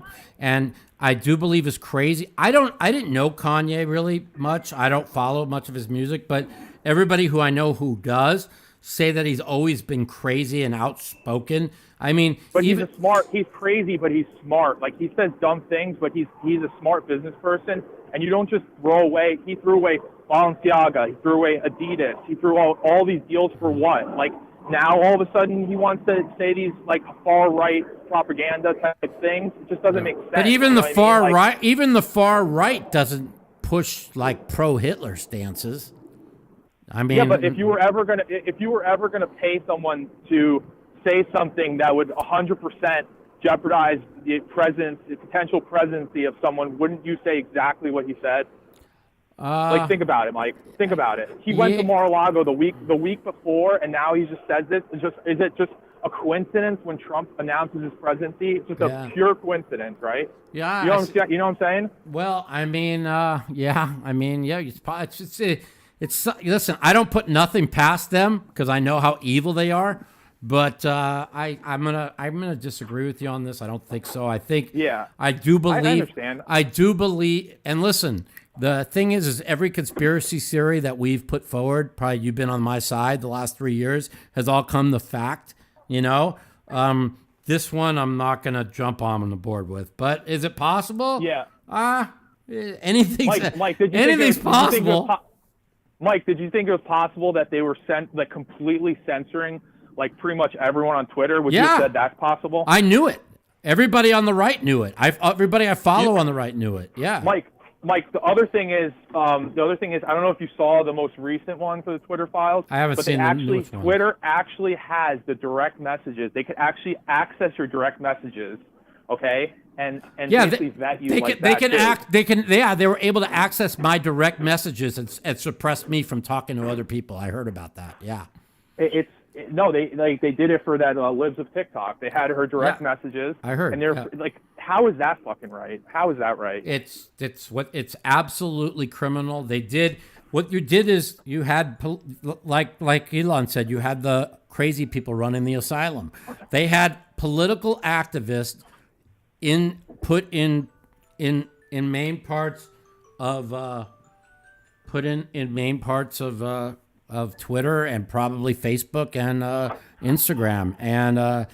And when you listen, they have the activists in the media, and now they stuck them in social media. And I just listen. Like, I honestly, I gotta run, Mike. But I love you, man. Have a good night. Thanks for the call. You got it. All right. And I honestly, really, as much as I pull for my side to win, when the other side wins, I just deal with it, and I'm depressed about it, and I move forward. But I just want free and fair elections, and people want to talk about the big lie. Oh, Trump said it wasn't stolen from him. What have I been saying? Anybody been listening to my show here? What have I been saying? It was stolen through social media. How they silenced people, how they took 46 billion Trump impressions down, and now we found out it's all true. Welcome to the Mouthpiece. This is Mike. What's up, Mike? What up, my man? How are you? How you doing? Good. Yeah, I was the guy that called up the other day, and I gave the hiccups. Oh, yeah. I had the hiccups last week. I just want to say sorry about that. I felt terrible. I didn't want to put you through that sort of state, and I hope I don't do that today. No, you won't, man. You won't, my man. What's been going on?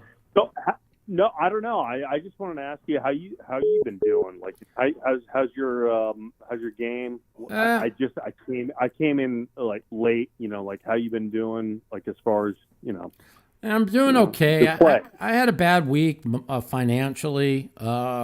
Pain-wise, I've had a good week. I had 5 terrible weeks in a row of pain after 5 good months. And this week, the pain's been good. So hopefully this will be the start of 5 good months of no pain. But I usually every 3 months go through about 3 weeks of bad pain. This time it went 5 weeks. And without pain, you mean without losing a bunch of crazy hands? Yeah, and I had some really some bad weeks. Sorry, John, I can't get your call. We'll call you back, John. I can't answer the call right now. Go ahead. And so I've had some. In what games? Well, like money games. I lost 28 in no limit, 15 in mix. I gambled a little bit in the pit with Phil the night he lost his big match. He asked me to come down and gamble with him. I've never played in the pit in my life. What is the pit? The pit is when you play blackjack or baccarat or craps or any of that bullshit. It's Phil been has told you to come down to like play. Well, usually he was depressed. He lost 1.6 million match. We went to eat. He needed company, and we, You're talking about that. I saw that thing. They only showed a part of it on YouTube where he got like all pissed off. We had like a queen 6 versus aces. Yeah, he lost that. That was a hand. He misread. He thought he saw something and he was wrong.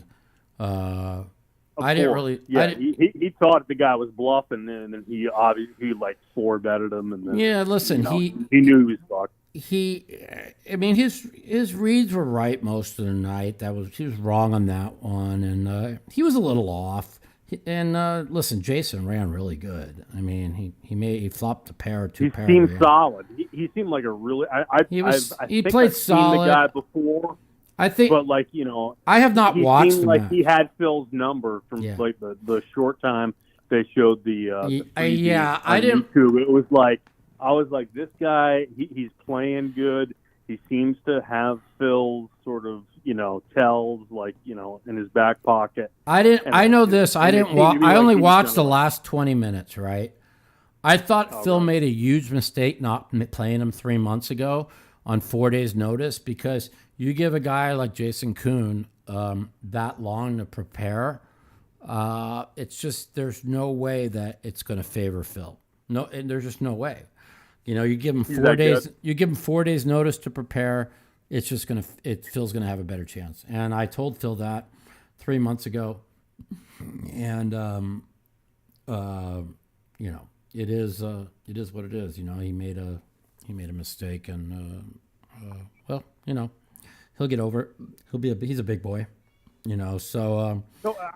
What was that tournament? That was like they put up their own money. Yeah, that was like 800,000. How much did he put up of his own money? Well, he put up the first match that he played 100, 200, then 200, 400. So for the 100 to 200, so he won the 100K match. The 200K match and the 400K match. So I think he put up 75 of the 200. So basically, he was only in for like 75, with a chance to make 400, something like that, or 100. I think he had like half of himself in the first match. He didn't lose much. Phil lost like 100 max total, but because he won the first two. 100,000 max. Yeah. Wow. But still, he's playing for 800. He could have won a lot of money for himself. So. Why aren't you in those fucking things? Because I have no interest in putting up hundreds of thousands of dollars to see who my dick's bigger than the next guy's. Is that what that's all about? That's all that's about. I just want to play in games where I'm the best player or top 3 best players. But it's about like promotional sort of stuff, because it's a higher profile. Listen, I'm 54 years old. Okay, you think people are going to hire me to be promotional in their company? If you beat the piss out of somebody and start doing your like the mouth, but let me tell you something. It's very hard for me to travel.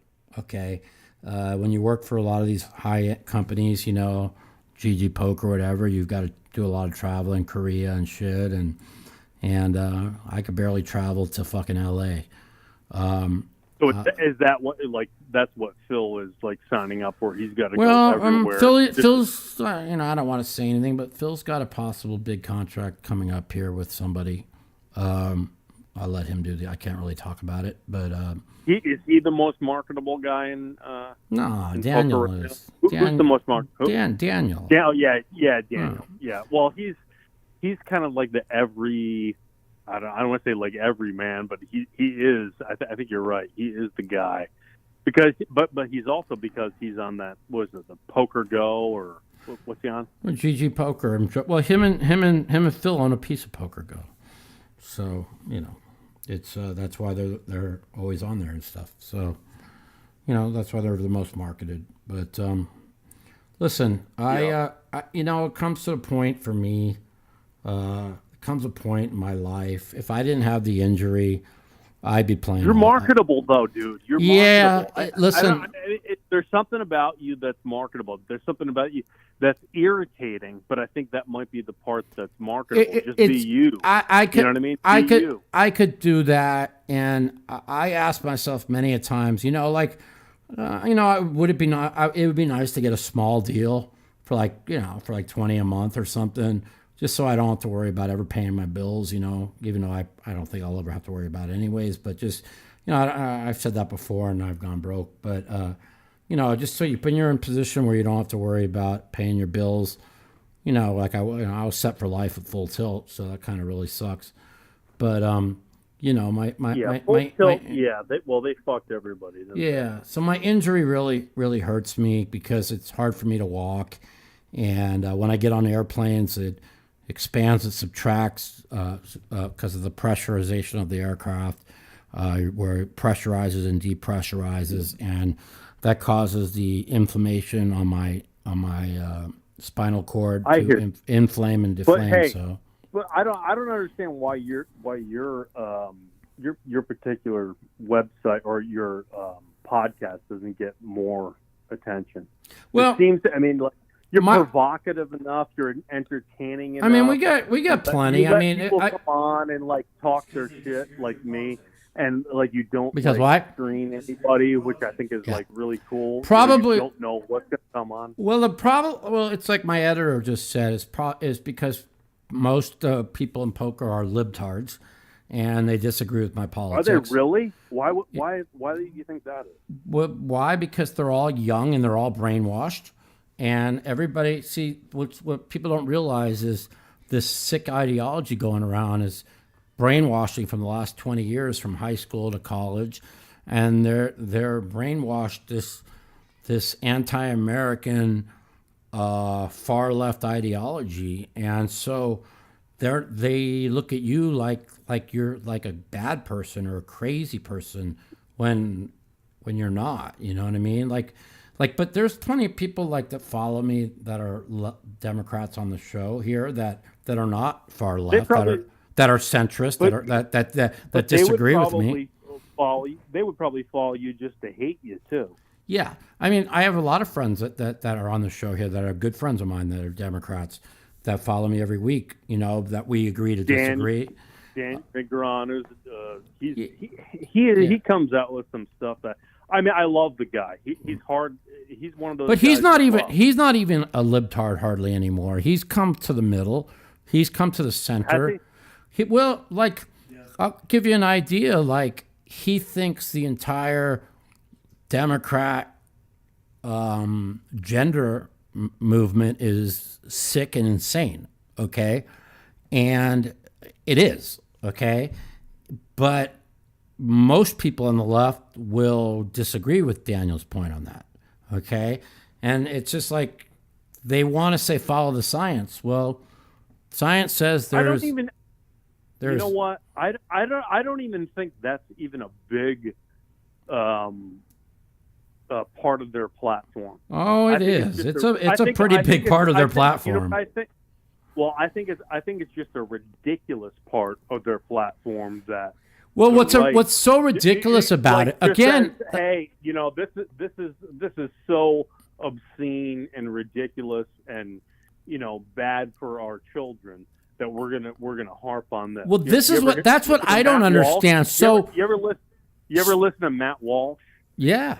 You know, of course. He's like, if you're going to talk about that sort of stuff, you know, yeah, he's pretty much the guy that is going to, you know, go against the Democrats on that sort of stuff, and all his stuff is on point. What is a woman? Yeah. So I have not seen that, but you haven't read the book? It's a good excellent. book. It's a Ashley saying no, it's a movie. It's a documentary where he goes around.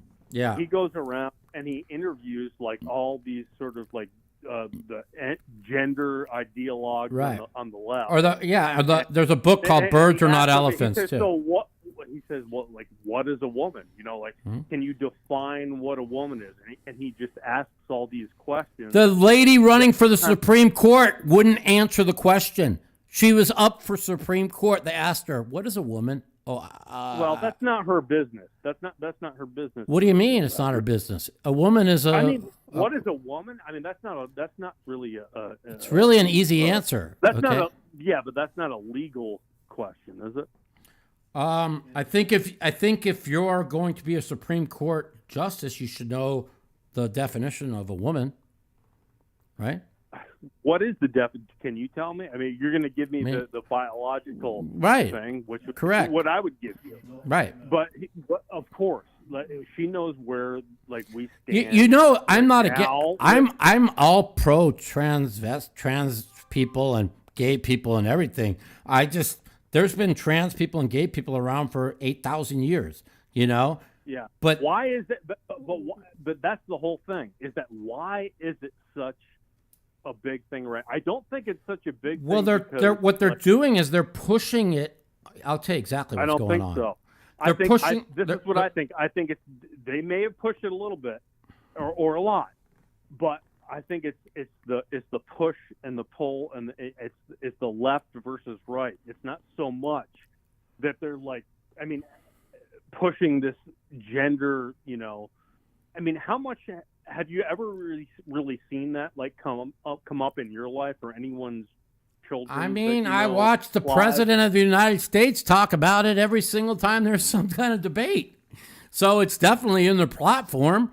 I mean, no, it's in the platform, but it's not like. But this is what I'm trying to understand. This is like shit we're talking about. If trans You know what I'm people, saying? if trans people are 1.2% of the entire population, Exactly. So why it is doesn't it being come up. pushed It down doesn't come everybody's throats in college and high school? And why are they I don't pushing? think it is. But I it don't is. think it is.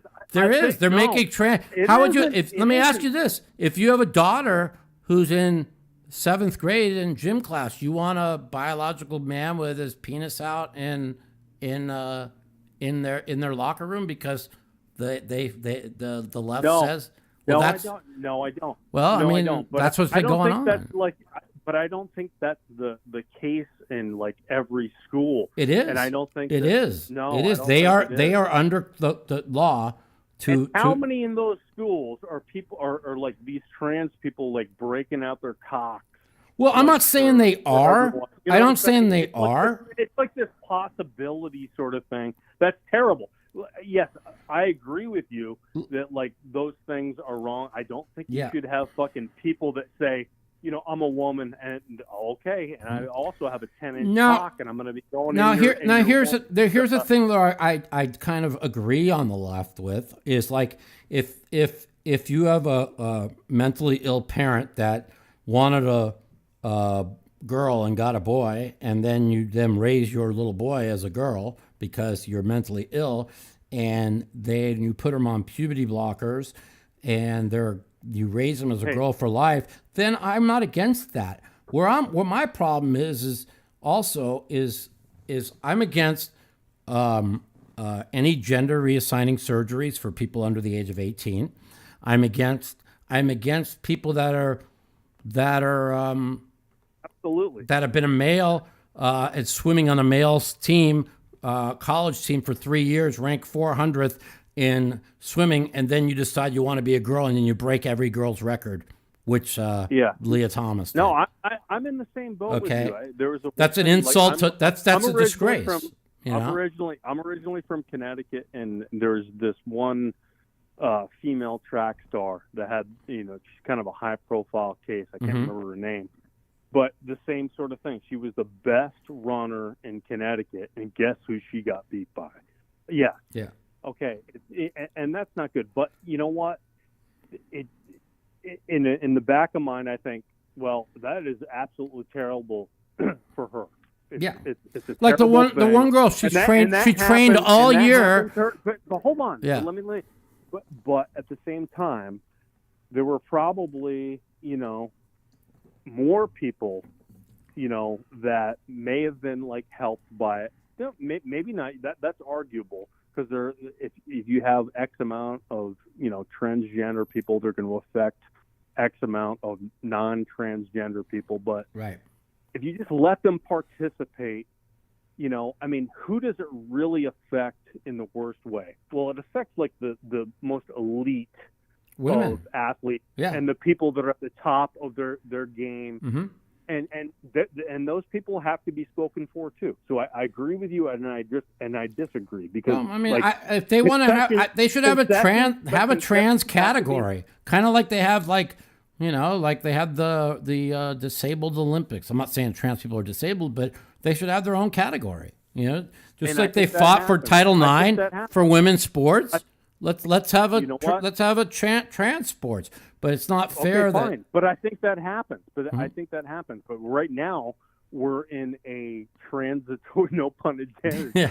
a transitory period where you have like an uprising of people, you know, a small percentage of people, and they say, "Hey, where do we go? Where, you know, where's the place for us?" right. And you know, and I can understand from the people, you know, like the upper echelon athletes that get affected by this, but at the same time, you know, what do we do with these people? And I think that's the question. You know, and you know what I mean? and I think it's and I agree with you on this. And I do feel very sorry for a lot of trans people.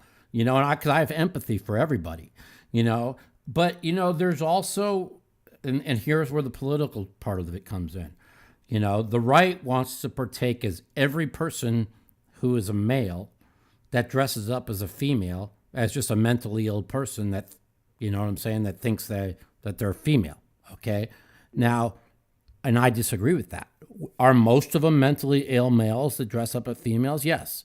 But there's lots of them, and that were born that believe since they were born that they are a female inside of a man's body, or vice versa. Yeah. And so I do respect that. And so, but you can't. And again, and this is again where I am against the right, because everybody thinks that I'm like some crazy right winger, which I'm not. But you know, where I am against, there's a lot of things on the right I'm against. You know, and I do feel sorry for a lot of the trans people. We're all like that, Mike. Mike, we're all in the middle somewhere. You know, because and we take one sort of stance in one direction, and then automatically, guess what? Mm-hmm. We get put in that camp, and that's just the way the world is right now, unfortunately. Yeah. But I got another question for you. Now, what happens when AI, artificial intelligence, renders all this bullshit obsolete? AI is going to be able to take everything on the internet, everything ever, you know, discussed in the world, and decipher, you know, what's right, what's wrong. I mean, it's exactly what's going to happen. That's why Elon Musk buying what Twitter is. That's why Elon Musk take over of Twitter is the biggest thing that's ever happened in the country. Well, that's the biggest sort of like that's like a mind. You know what I mean? Yeah. That's like a brain. It's literally could be the savior of speech, because universal brain. Yeah, that comes together, and AI is going to be able to access that. They're going to, and what they're going to, what they're going to do, and what they've already been doing is just like if I decide I want to go on a trip to Bali, so I Google Bali, trip to Bali, right? All of a sudden, my email gets spammed with rates to Bali. You see what I'm saying? What they're doing now. And that's AI. That's AI. And what they're doing now is when you have any form of political beliefs, right? They flood the zone with your beliefs and what you think, right? Yep. And what they were doing, and with Twitter suppression, is flooding the zone with your beliefs and suppressing the other side's beliefs. Now, if they do that, I noticed that. Which is what their goal is to have one world order, okay? And if they're able to have complete control over the information, and all the information is one-sided, you are going to have one party rule, and anybody that doesn't think like them will be thrown in jail and thrown as an outcast. And that's why we must. That's what's going to happen, though, Mike. Well, it's going to. AI is going to take control of this, and if it's not, if AI isn't controlled by like one party or another, I said it in 2007.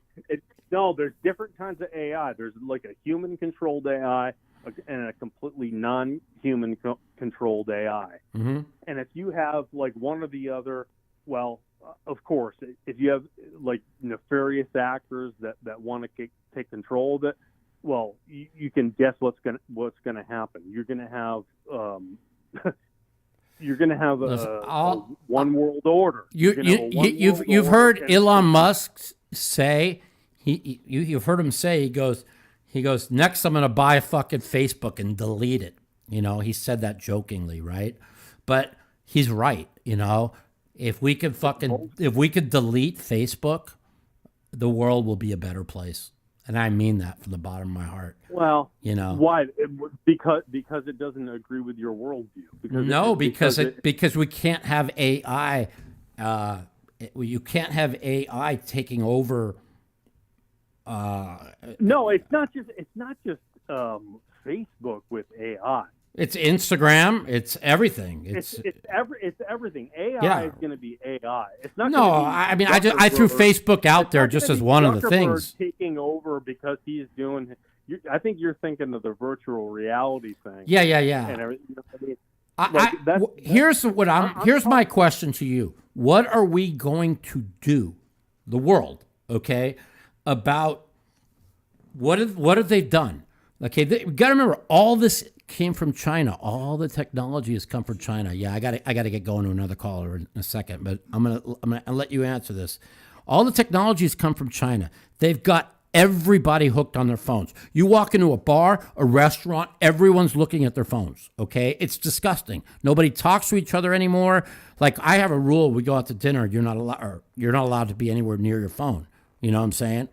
And Absolutely. what are you going to do when they have everybody hooked at their phones and then they put in information that they brainwash you with, and they don't allow information? They already do that. Mike. I know. Well, what are we going to do? That's the fight. And it's not they. It's a bunch of they. Correct. Okay. There is. There's what are we going to do? Answer me that question, and then I'm going to take another call. What are we going to do? We're not going to do anything, because we're going to do exactly what we're doing now, which is fucking nothing. We're going to intake that information, and we're going to do what it tells us to do. We have. You think that you have, that's if you don't think for yourself. You think that you have an opinion on something? No.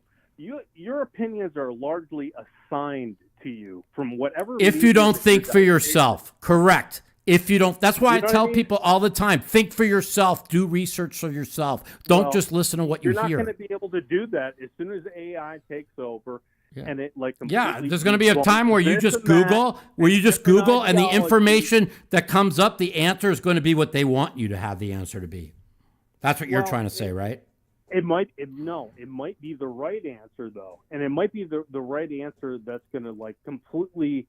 Come on, imagine if AI debunks just about every religion on earth. It says, well, this is the information we have.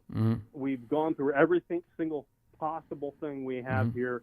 We've gone through it 29 trillion times, and this is our information. And yet you are taking the information from a couple thousand people or a million people from, a couple of thousand years ago. Yeah. All right, I got to go, man. Think about it. I got to go. Thanks for the call. Appreciate you. Thank you, Mike. You're welcome. All right. Let's give John a call back. And then we're going to take some more calls.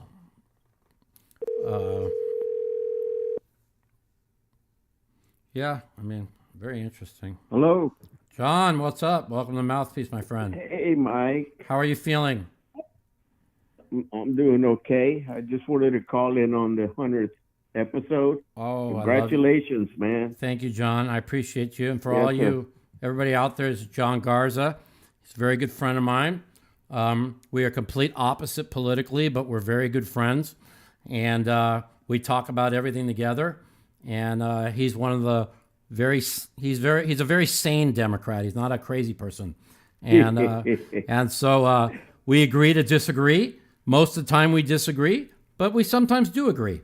And even yesterday, we were talking about when the president got Brittany Griner home. We both agreed that it was disgraceful that he didn't get the Marine home, and right, and that's it's something. And it was her fault. She got caught.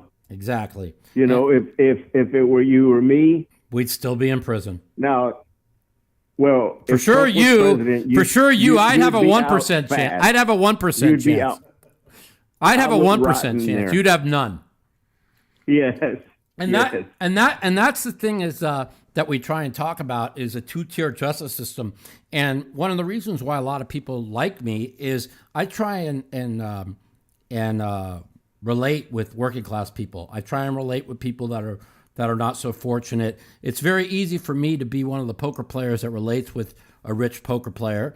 It's the people that are able to relate with people like you. You've had a tough time in life. Right. You just had to have your leg amputated. And how you getting around? Better? In a wheelchair. In a wheelchair. Are you able to? Are you able to be able to, like, when you go to the bathroom, take a shower? Have you adjusted? No. It's still tough. No, it's really making my life rough. Yeah, I'm sorry. Not being able to do those things like a normal person. Yeah. I could relate with you a little bit because when I had my surgery, I was paralyzed and I had to learn how to walk again. And for the first 3 weeks, I couldn't, just to go to I couldn't go to the bathroom. I had to have a nurse change me. I had to, it was not easy, It's horrible. And it's horrible. So, but you're a very good man. You've been listening to the show since day one, pretty much, right? Long time. I love listening to your show, and I'm usually an audience member. Yeah. Chatting. Yep. Chatting with, trying to get the maggots. Yeah. Exactly. Excited, trying to get them. Like, what happened to them? You know, or are they still behind Trumpo? The MAGA people, the magic one. It's very, it's very interesting. I follow a lot of people on the right, and the chatter for the far right is they want DeSantis. Right. The chat. Right. I mean, when I shouldn't say the far right. So could Trump be like a Ross Perot to DeSantis? Well, I don't. But from him. The word off the street I hear is that if the Republican people want DeSantis, that he will not step in the way, and so that was hard for me to believe because he's such a narcissist. Too. I can't believe that. But that's the word on the street. It's going to be interesting. I don't believe. Here's the thing with Bill Trumpo is, a lot of the things that have come out in the Twitter files are things that he said were happening, and he's proven to be right about a lot of things. And when things come out that he showed, he tweeted about or showed videos about coming out to be true, it empowers him. But he's such an idiot and a moron, and he does so many dumb things that he destroys himself. Like, he got the big bump after the Mar-a-Lago raid, right? Okay. And then they were really worried, that the right was going to it was going to be a big red wave, and then Trump was going to then announce he's running for president, and they were going to ride that wave right into 2024. And I was one of the people who believed that. I told you this. I said, you can say what you want, Trump's going to be president in 2024, and even if I don't want him to be. I told you that. But now, with the fact that there wasn't a red wave, okay, but there was also now. See, here's the thing. Well, a lot of the MAGA, ex-MAGA, or I don't know what to call them anymore, Mike. Yeah, whatever. The former GOP, my father's GOP. Yeah. They're turning against him. They're turning against him, but now Mitch McConnell. You see all these, and so now, but here's where it's going to lie, John.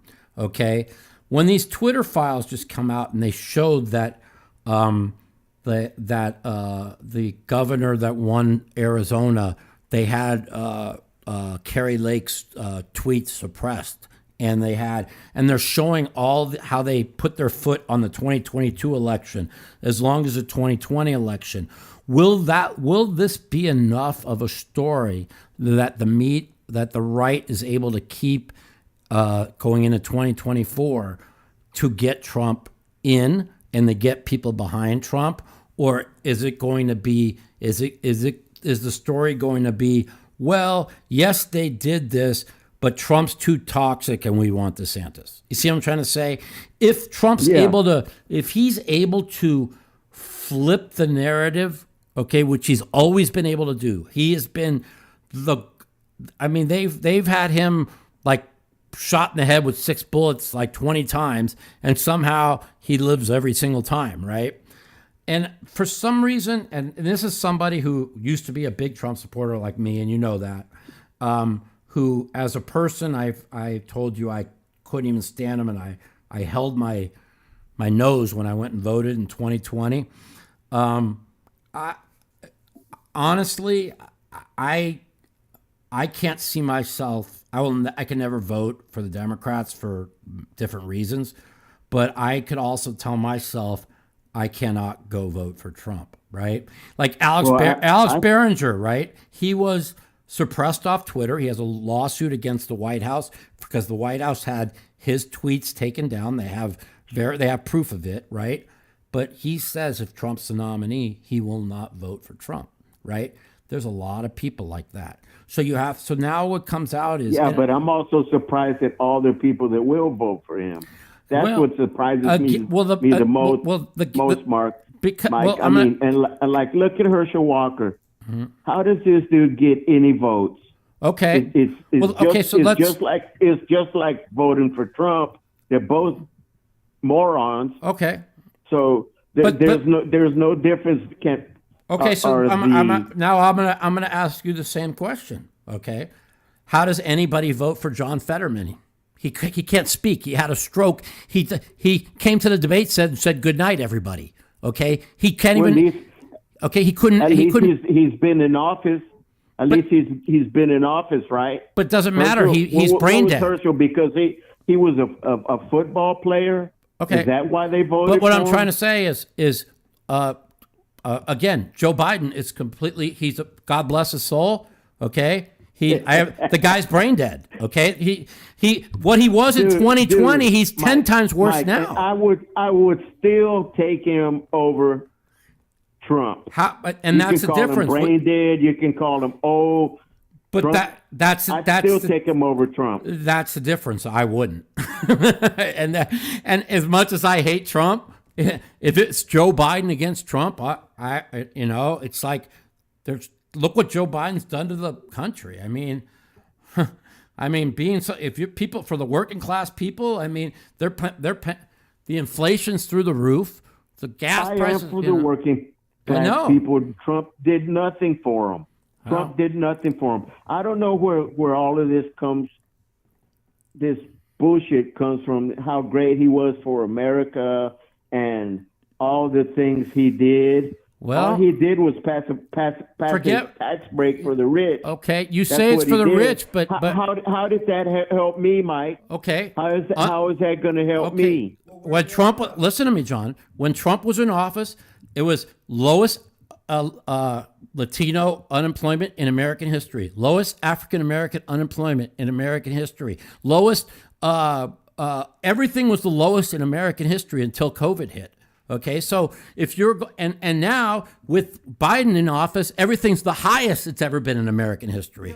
That's all I'm trying to say. And if you look at it that way and not look at the person and look at the policy, you look at when one person was in office was the lowest in history for all working class people, and now inflation and COVID caused everything to go up. Well, everything. People started hoarding shit out of stores. Correct. But it's also the gas went down because there was no one traveling. Correct. So it's the law of supply and demand. Well, yeah, that's what's happening to the economy. No, but Biden wasn't responsible for it. That's one of the reasons. Trump was given a great economy right in his lap, and he still fucked it up, man. Yeah, that's where we disagree to agree, but that's why I love you to death. Listen, John, I'm going to take some other calls. I love you. Thanks for calling in. I'm glad I called in on your 100th episode, Mike. That's what I really wanted to do. And you calling in means a lot to me, and you have my phone number. You could call me anytime you want. I love you as a person, and love you too, we'll Mike. agree to disagree on a lot of things. I appreciate you, man. I appreciate really you. Do. God bless you, my friend. All right. Get better. God bless. Bye-bye. So, you want to say Biden created jobs. No, Biden just created the jobs that were lost by the economy when COVID hit. There's no extra jobs. There's still less jobs than when before COVID hit. Hello? What up? Welcome to Mouthpiece. This is Mike. Hey, how you doing, Mike? Hey, Good, I was man. just calling. It's Chuck from Marco Island, Florida here. And, all right. Love your show. All calling to talk about Kanye a little bit. Yeah, let's do it. Everybody, not to call out anybody, but you have to look at what he's done with his life previously. Correct. First, 15 years ago, goes George Bush hates black people. I remember. Gets a lot of attention. Yep. Everybody goes fucking crazy. Correct. 7 years later, jumps on stage with Beyonce. She deserves it. I remember that too. Deserve. Yep. his third step is just what he's doing now. No, Attention the at all third costs. step was him in the office wearing a MAGA hat. Remember that one? You forgot that one. Yeah, exactly. That's another one of those. That was in 2017, and during his concert in 2016 when Hillary lost, he went and told everybody. He went into a political rant at his concert how great Trump is and he's the best thing that ever happened for black people and for the country, and people started booing him. You forgot that one too. Yeah. That's just another example. I'm saying, and 10 years ago when he said, I'm going to have a bigger fashion line than Ralph Lauren and I'll sell more shoes than Michael Jordan, and he kept rapping his songs about those lyrics, Michael Jordan wouldn't talk to him anymore. And then he created the Yeezys, and then when Adidas fired him, they took his Yeezy brand and they stole his creation too. No.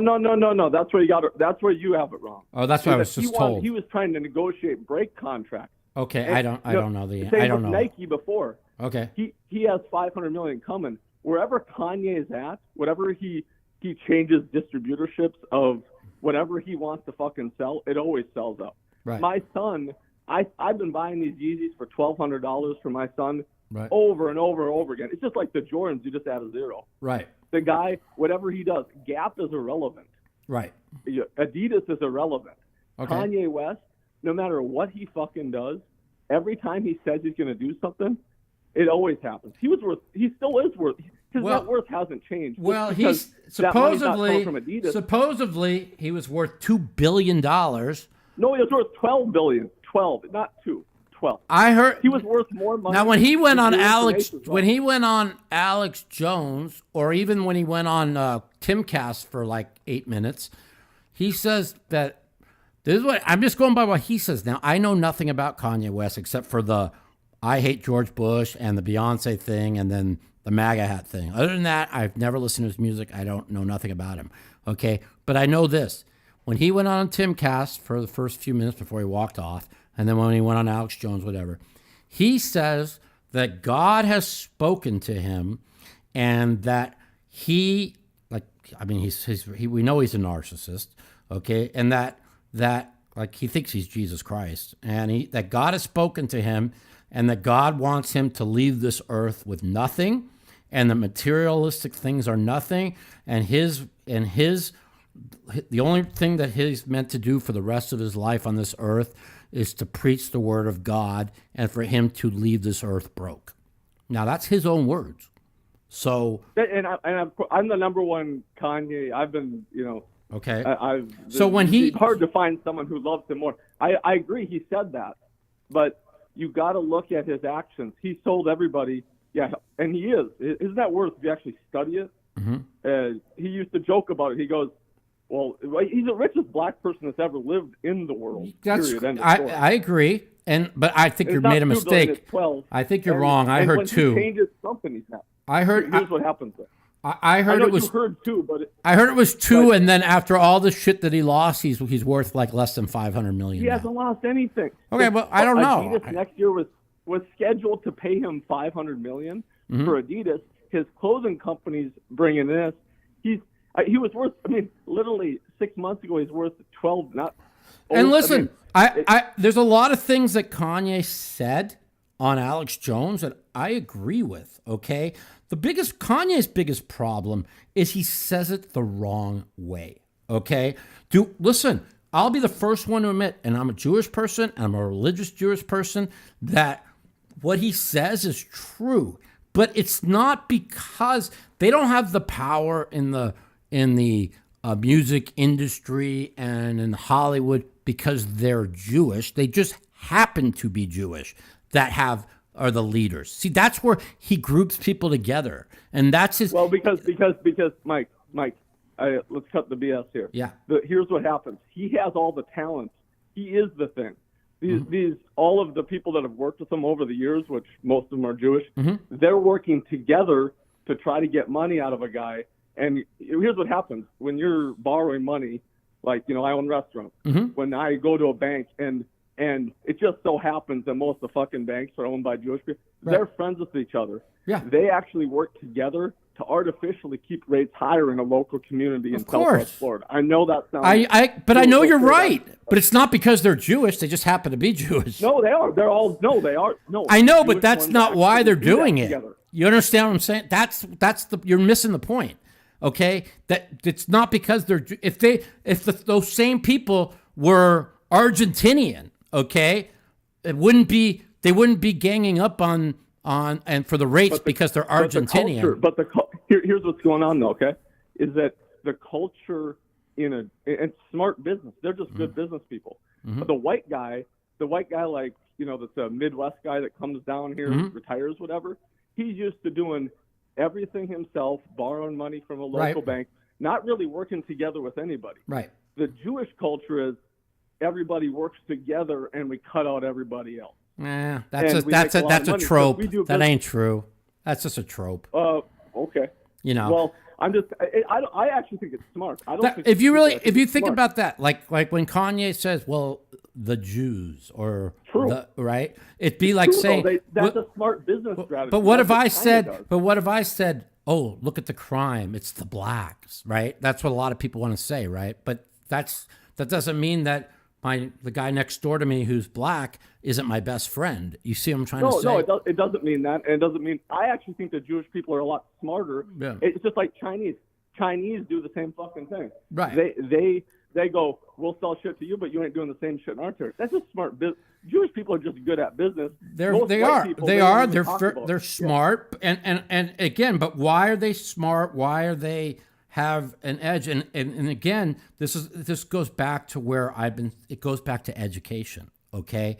The Democrats, I believe this, now you could disagree, the Democrats keep the fucking terrible teachers in the African-American, Latino neighborhoods to keep educating down. They keep the drugs pouring across the border to keep them all on drugs and the educating down. Because if their education is down, they're not smart and they can't think for themselves and they're dependent on the government. If they're dependent on the government and they can't think for themselves and they're all hooked on drugs, who are they going to vote for? They got to vote Democrat because they need to have those handouts. They need to have those. That's just it, right? It's all done. Yeah, no, I completely agree. I agree with that. And the only solution is to actually just blow up all the communities, tell them to all move to different places. No, the solution is, again, whether you like Trump or not, when Ice Cube before the 2020 when Ice Cube before the 2020 election and Kanye brought up Ice Cube because they were working together, right? He said, "Who's going to help us before we give you our vote?" Trump pledged $520 billion or million. I think it was billion to the African American neighborhoods, okay, if he's reelected. They asked Biden for the same thing. He said, we're not doing nothing until after the election. Okay?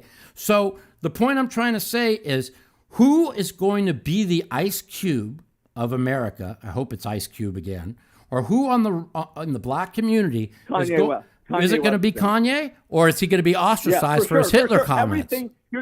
That's it. I am one of the top. I know a guy that used to work I'm white. A white guy that's from the Midwest like me. Right. Used to work for the guy. He goes, the bottom, he couldn't take it anymore. He goes, and when I was younger, I worked for Bill Gates for a while. He goes, it was the same personality. Everybody fucking hated him. He said whatever he wanted, and he wouldn't stop working to the point of exhaustion his entire life. When he was younger, he'd go to high school and tell everyone, I will be bigger than Michael Jackson. My mom told me that if I'm not bigger than Michael, you're wasting your fucking life. In 2024, someone's going to go to the Republican candidate and someone's going to go to the Democrat candidate. And they're going to say, you ain't getting our fucking vote unless you put up this much to the fucking African American and Latino neighborhoods, and there are no more fucking ghettos in America. Who's going to fucking put that money up or we ain't voting for you? And whoever does that... I don't think they should do that. And wait. Not only that, but whoever does that, and not just that, but we're talking about the poor white areas too, which is the people that Trump was able to touch base with, okay? Because you can't forget about those poor areas that are left behind because they moved all their jobs to fucking China, okay? And who's going to fucking fight the fentanyl fucking disease we have? fentanyl is terrible down here, by the way. Yeah, right. No, The first person that says what they're going to do about the fentanyl problem, about fixing and educating the ghettos of our country, and who comes and fixes the white areas that have been decimated by China. I mean, that's who Trump was able to get the votes with. These politicians in Washington on both sides don't give two fucks about anyone but themselves. Okay. Trump, and what Kanye said about Trump was right. He says, I love Trump and I consider him a friend. But you know what? When all Trump cared about when I went to that White House was how his ratings with Black America went up. Not what can I do for Black Americans, but what it did for him. You heard Kanye say that, right? And I agree with Kanye when he says that. Okay, and that's Trump's biggest downfall. If DeSantis is the nominee, and Kanye comes to him, DeSantis isn't going to talk about ratings and what you bring to me for Black. He's going to say, "What can I do to help Black Americans?" You see what I'm trying to say? Where Trump is all about himself, and he even said it. Trump's my good friend. I love him to death, but all he cared about was the ratings he brought for Black people for in his voting booth. Well, Kanye will everything it's very rare, Mike. You're a successful poker player. I love watching. I think I really like your motivational things about the struggling poker players. You know, when I was younger and I played poker, I love all that. Is that Kanye West he's got one good idea. Maybe he got a lot of better ones. He has an idea that once I assume a self-image and tell everybody I'm going to do it, every single thing his entire life, if you actually study the whole goddamn thing, has happened. Everything that was so ridiculous 10 years ago when he said, well, look at Yeezys did $3.5 billion in sales in 2022. Jordan's only sold $2 billion. Michael won't talk to him. He used to be friends with Elon Musk. He goes, my next target. He already called out. He goes, Bezos and Elon. I'm taking them out next. Well, that's his whole thing. Elon and him are still friends. Elon, listen, they were direct messaging each other. He let him back on Twitter. And listen, I'm pro free speech, but I mean, Kanye took it too fucking far that night. I mean, really, you're really gonna? He don't give a shit. You don't realize how the guy thinks. Here's his equation, Mike. He doesn't. It's attention at all costs. It's winning at all costs. He doesn't care about anything. He will be in the richest person in the world. Yeah, but you can't spew out anti Jewish, anti any people hate to 135 million people. I mean, I don't believe in hate speech. I believe in free speech. Okay, but you can't just be putting swastikas in the middle of Jewish stars to 135 million people. That's how the fucking Holocaust happens again. Okay, But the thing is, I know what you're saying, but the thing is that he's going to do all that, and everyone's going to talk shit about him and whatever. I mean, my ex-girlfriend, she's a free speech abolitionist. She's Jewish. She's way more religious than me, and she believes that he should have had the right to keep doing that because he still has the right to sell things. His thing that just happened down in Miami, where he sold those $20 T-shirts from Balenciaga. He goes, I'll sell this shit for $20. He sold 150,000 T-shirts in like an hour.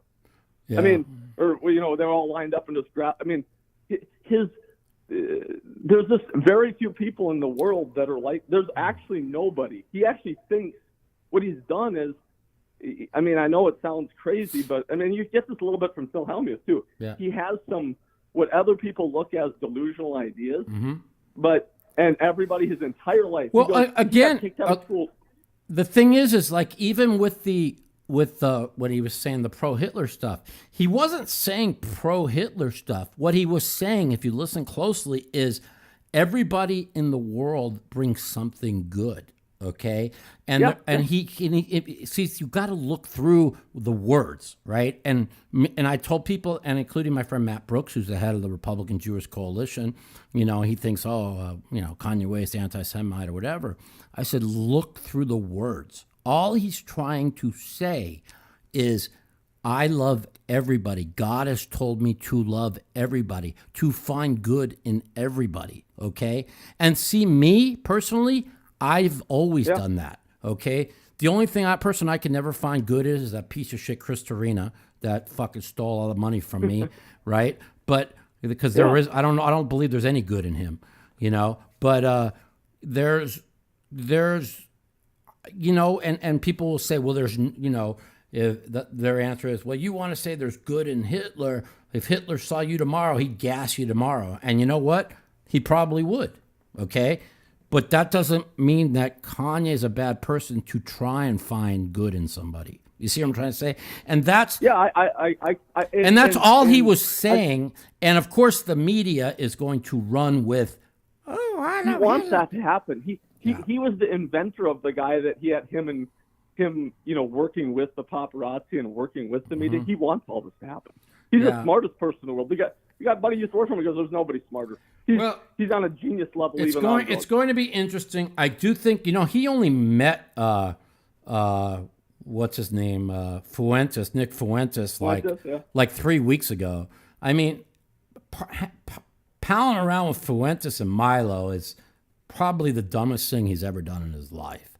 And listen, Milo, who was beloved by people on the right forever, like the people on the right turned on him because they got sick of his shenanigans and his fucking doing cocaine and not showing up for seminars and just acting like a crazy person. So it's like, okay. Kanye always ditches. The only guy, you know, he hasn't ditched Candace Owens yet. But normally he rolls through people, just like Bill Gates used to when I worked for him. He treats everybody like shit and runs them to the death and then kicks them to the curb. Well, you know, that's what Candace Owens has had his back, and she, until this last fiasco on Alex Jones, she's been really quiet about it. And I had his back until this Alex Jones thing came out. That's what he actually wanted. That's my point. He wanted to think he doesn't know what the reaction, everything, and to be when he's obviously way smarter than most people. Blatantly, like he knows it's going to happen. But everybody's again, talking about him. I compare him a lot to Trump. Like Trump was always a believer that there's no such thing as bad press, right? You know, if they're talking about you, that's always good, okay? And but there comes a point where there doesn't. Well, I don't know. Then Kim Kardashian would say, "I'm the richest woman here. I'll roll out another sex tape. I'll do some other bullshit. I'll fuck Pete Davidson." That's actually how these people think. Well, if you listen to Kanye on Tucker, he was, everything he said, I agreed with. Okay, and when he says corporate America is pushing for a 46-year-old woman, a mother of 5 black children, to prounce around naked, basically. That's disgusting. That's why they got divorced. Right? Yeah, and he's right. It's right. She's one of the richest people in the world. Why does she need to be prouncing around naked for fucking corporate America? And I agree with Kanye on that. Yeah.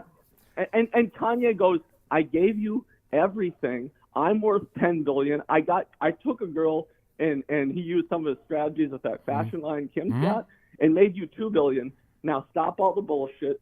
Let's just get rich as hell and do this the right way. And she goes, I ain't doing that. I ain't shutting down all the skanky pictures and everything. He goes, and he has a point. He goes, if you can't control your woman, this marriage is over. Yeah. You can't just run around. Well, I mean, when you're the mother of 5 black children and you're 46 years old, you're rich as can be.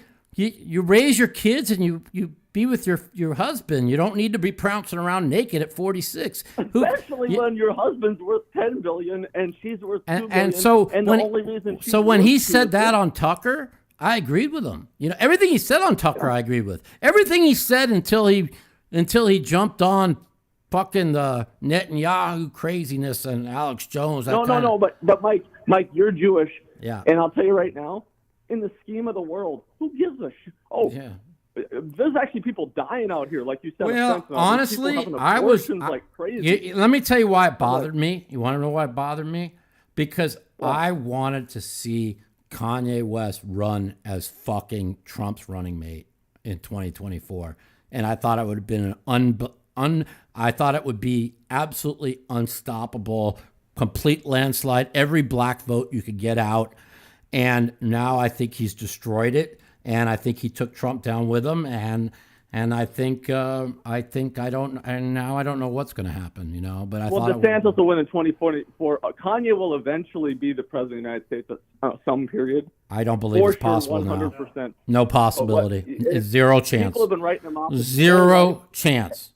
Zero chance. When you listen, he had a chance because what he was saying, I know wasn't anti-Semitic. Okay, I know what he was trying to say, but he was using the wrong words. And when he had a chance to drop back and think about what he said and reword it, he doubled down. And once he doubled down, that's what he believes. He actually believes what he said. And that's why he'll never be president of the United States. He could have been. But when you bet against somebody that every single thing they said has always, if you actually just take, it's always happened, and he won't give up on anything. Well, it's like betting against Bill Gates. But all they're going to do is all they'll have to do is just keep running that clip of "I love Hitler" over and over that he put out, and that's it. He can't win. It's over. And temporarily that'll work, and obviously 2024 will never happen. Right. But you'll live long enough to see him president because everything the guy he could have been. Listen, Trump. Who would have thought Trump got in? Listen, Trump was a bit Trump, but Trump never had. This is one thing this is why the people who are so anti-Trump, I always get on their case. Is this guy was in the public limelight for 35 years, 40 years, and never had one bad thing about him. You know what I'm saying? Yeah, he had a couple of bankruptcies when he went through the shit in 96, 97. But this guy was clean as can be. He was loved by every Democrat on the.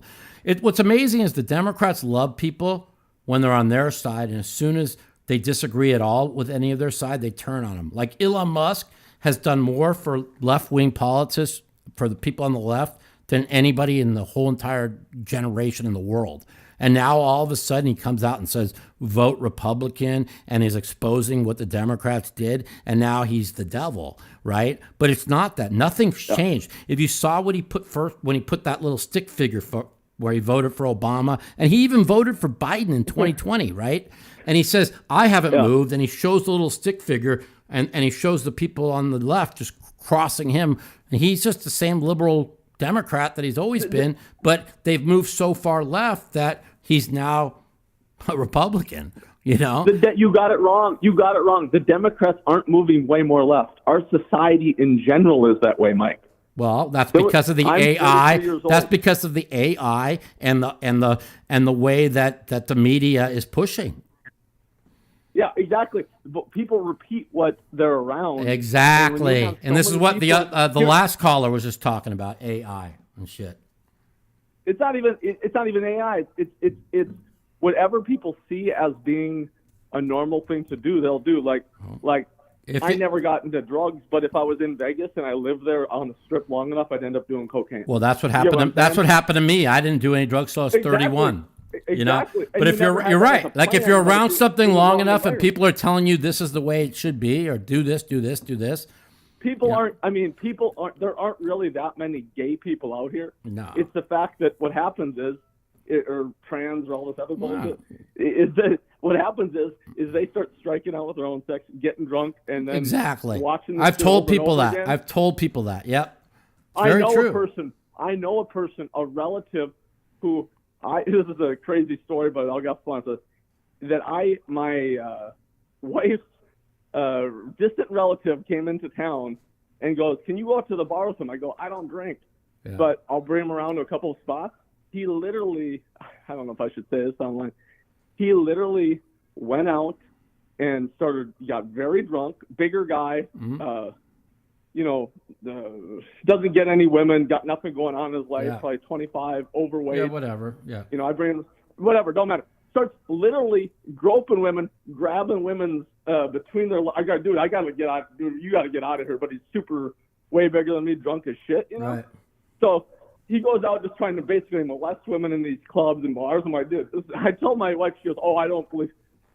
3 months later, he's sex changed. He's been doing that for 3 years. Yeah. And now he's doing that. No, I'm like, I get it. Bullshit. He was striking out. No, it makes sense when nobody wants to be alone, and when you see all the. That's why people, this is another thing where I agree with a lot of people on the right is, you've got to stop the poison being pushed to the kids. You got to stop the poison on the internet. Like now Elon Musk has been, you watch social media and Elon Musk has been shown all the pornography that's on Twitter. It's been allowed on Twitter, the child pornography, the regular pornography.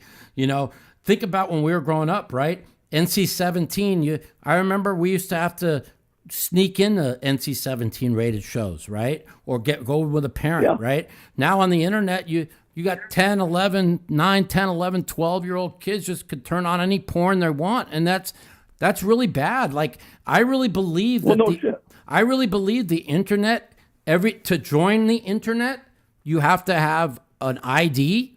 You should be to log on to everything, your ID needs to be in the system. You cannot log on any device or into any type of thing that's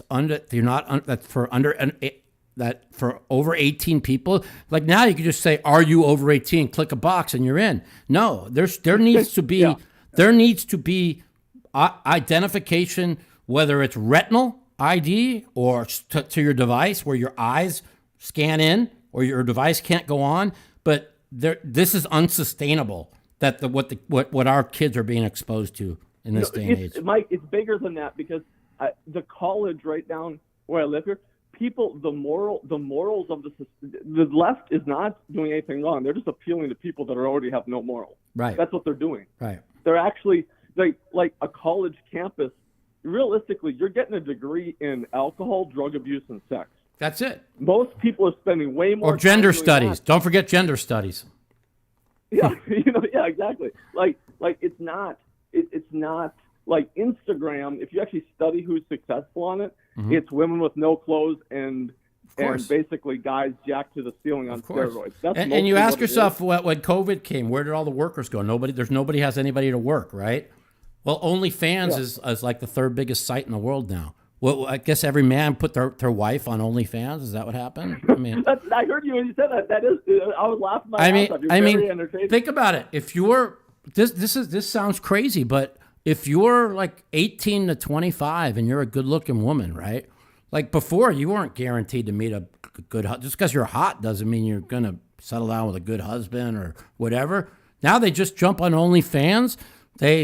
They'll put like a mask on themselves, some of them, because they don't want nobody to know, or they don't. Yeah. And they make like, I don't know, the real hot ones, they make like $100,000 a month. And then they do that. I had this happen to me. They do this for 2 years and they're set for life. I mean, what kind of society are we living in? Girls I meet on a beach, straight 10, hanging out, having dinner. I find out she's on a. I got to go to the next. I got to go to the next caller. Okay, sounds good. Good talking to you, man. All right. Hey, thanks a lot, my man. Thanks. Yeah, thanks, bye. All right.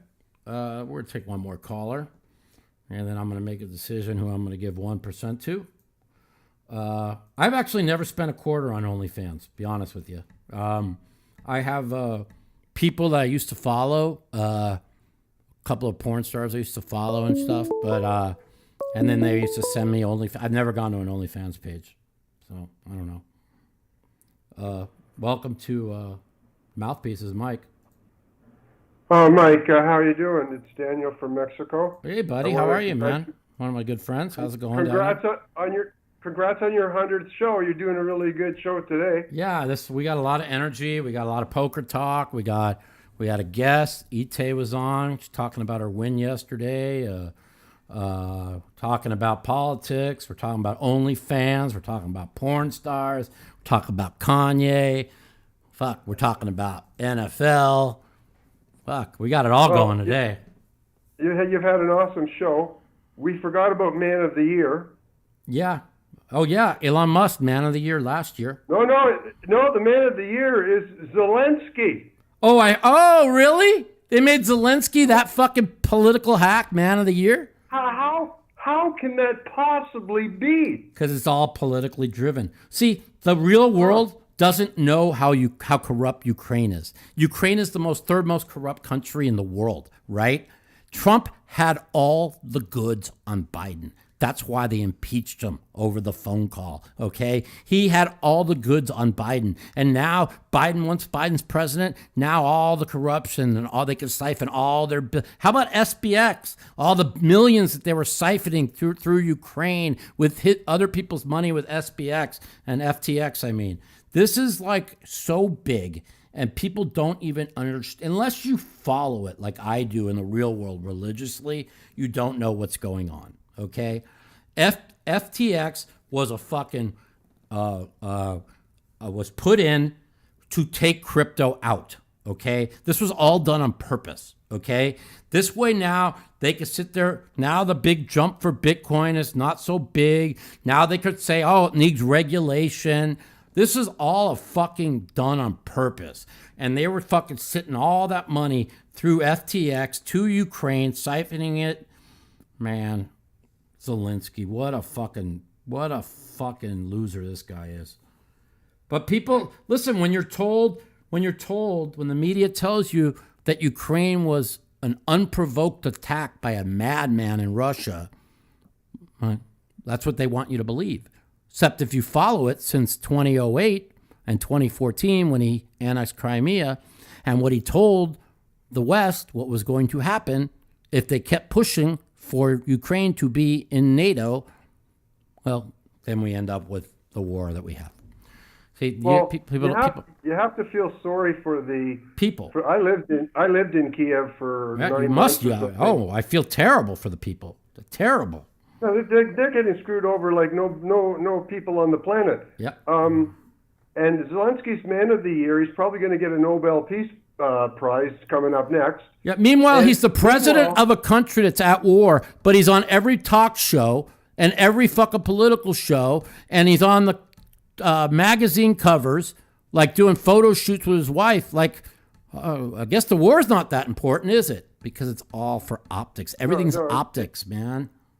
It's all optics. Totally insane. 100,000, and this is pretty well a good figure. 100,000 of his troops are dead. Right, at least. And not to mention how many are wounded, psychologically damaged for the rest of their lives. It's unbelievable.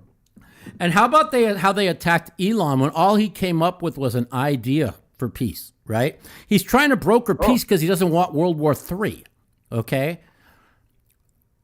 I believe this. I never knew much about Elon Musk, okay? Phil Hellmuth would talk about him all the time, and he introduced people to him because they're friends.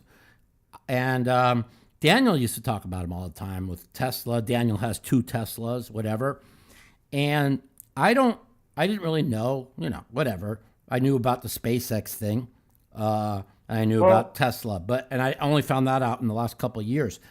But then I got to realizing, and this is, I don't know if I realized it when he started coming out and getting red-pilled a little bit, but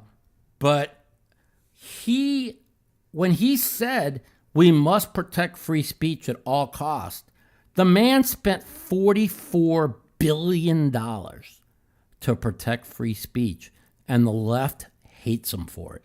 I don't understand a Democrat that would in any way be against Elon Musk for saying, hey, we can't censor one side of the debate even if you disagree with it, right?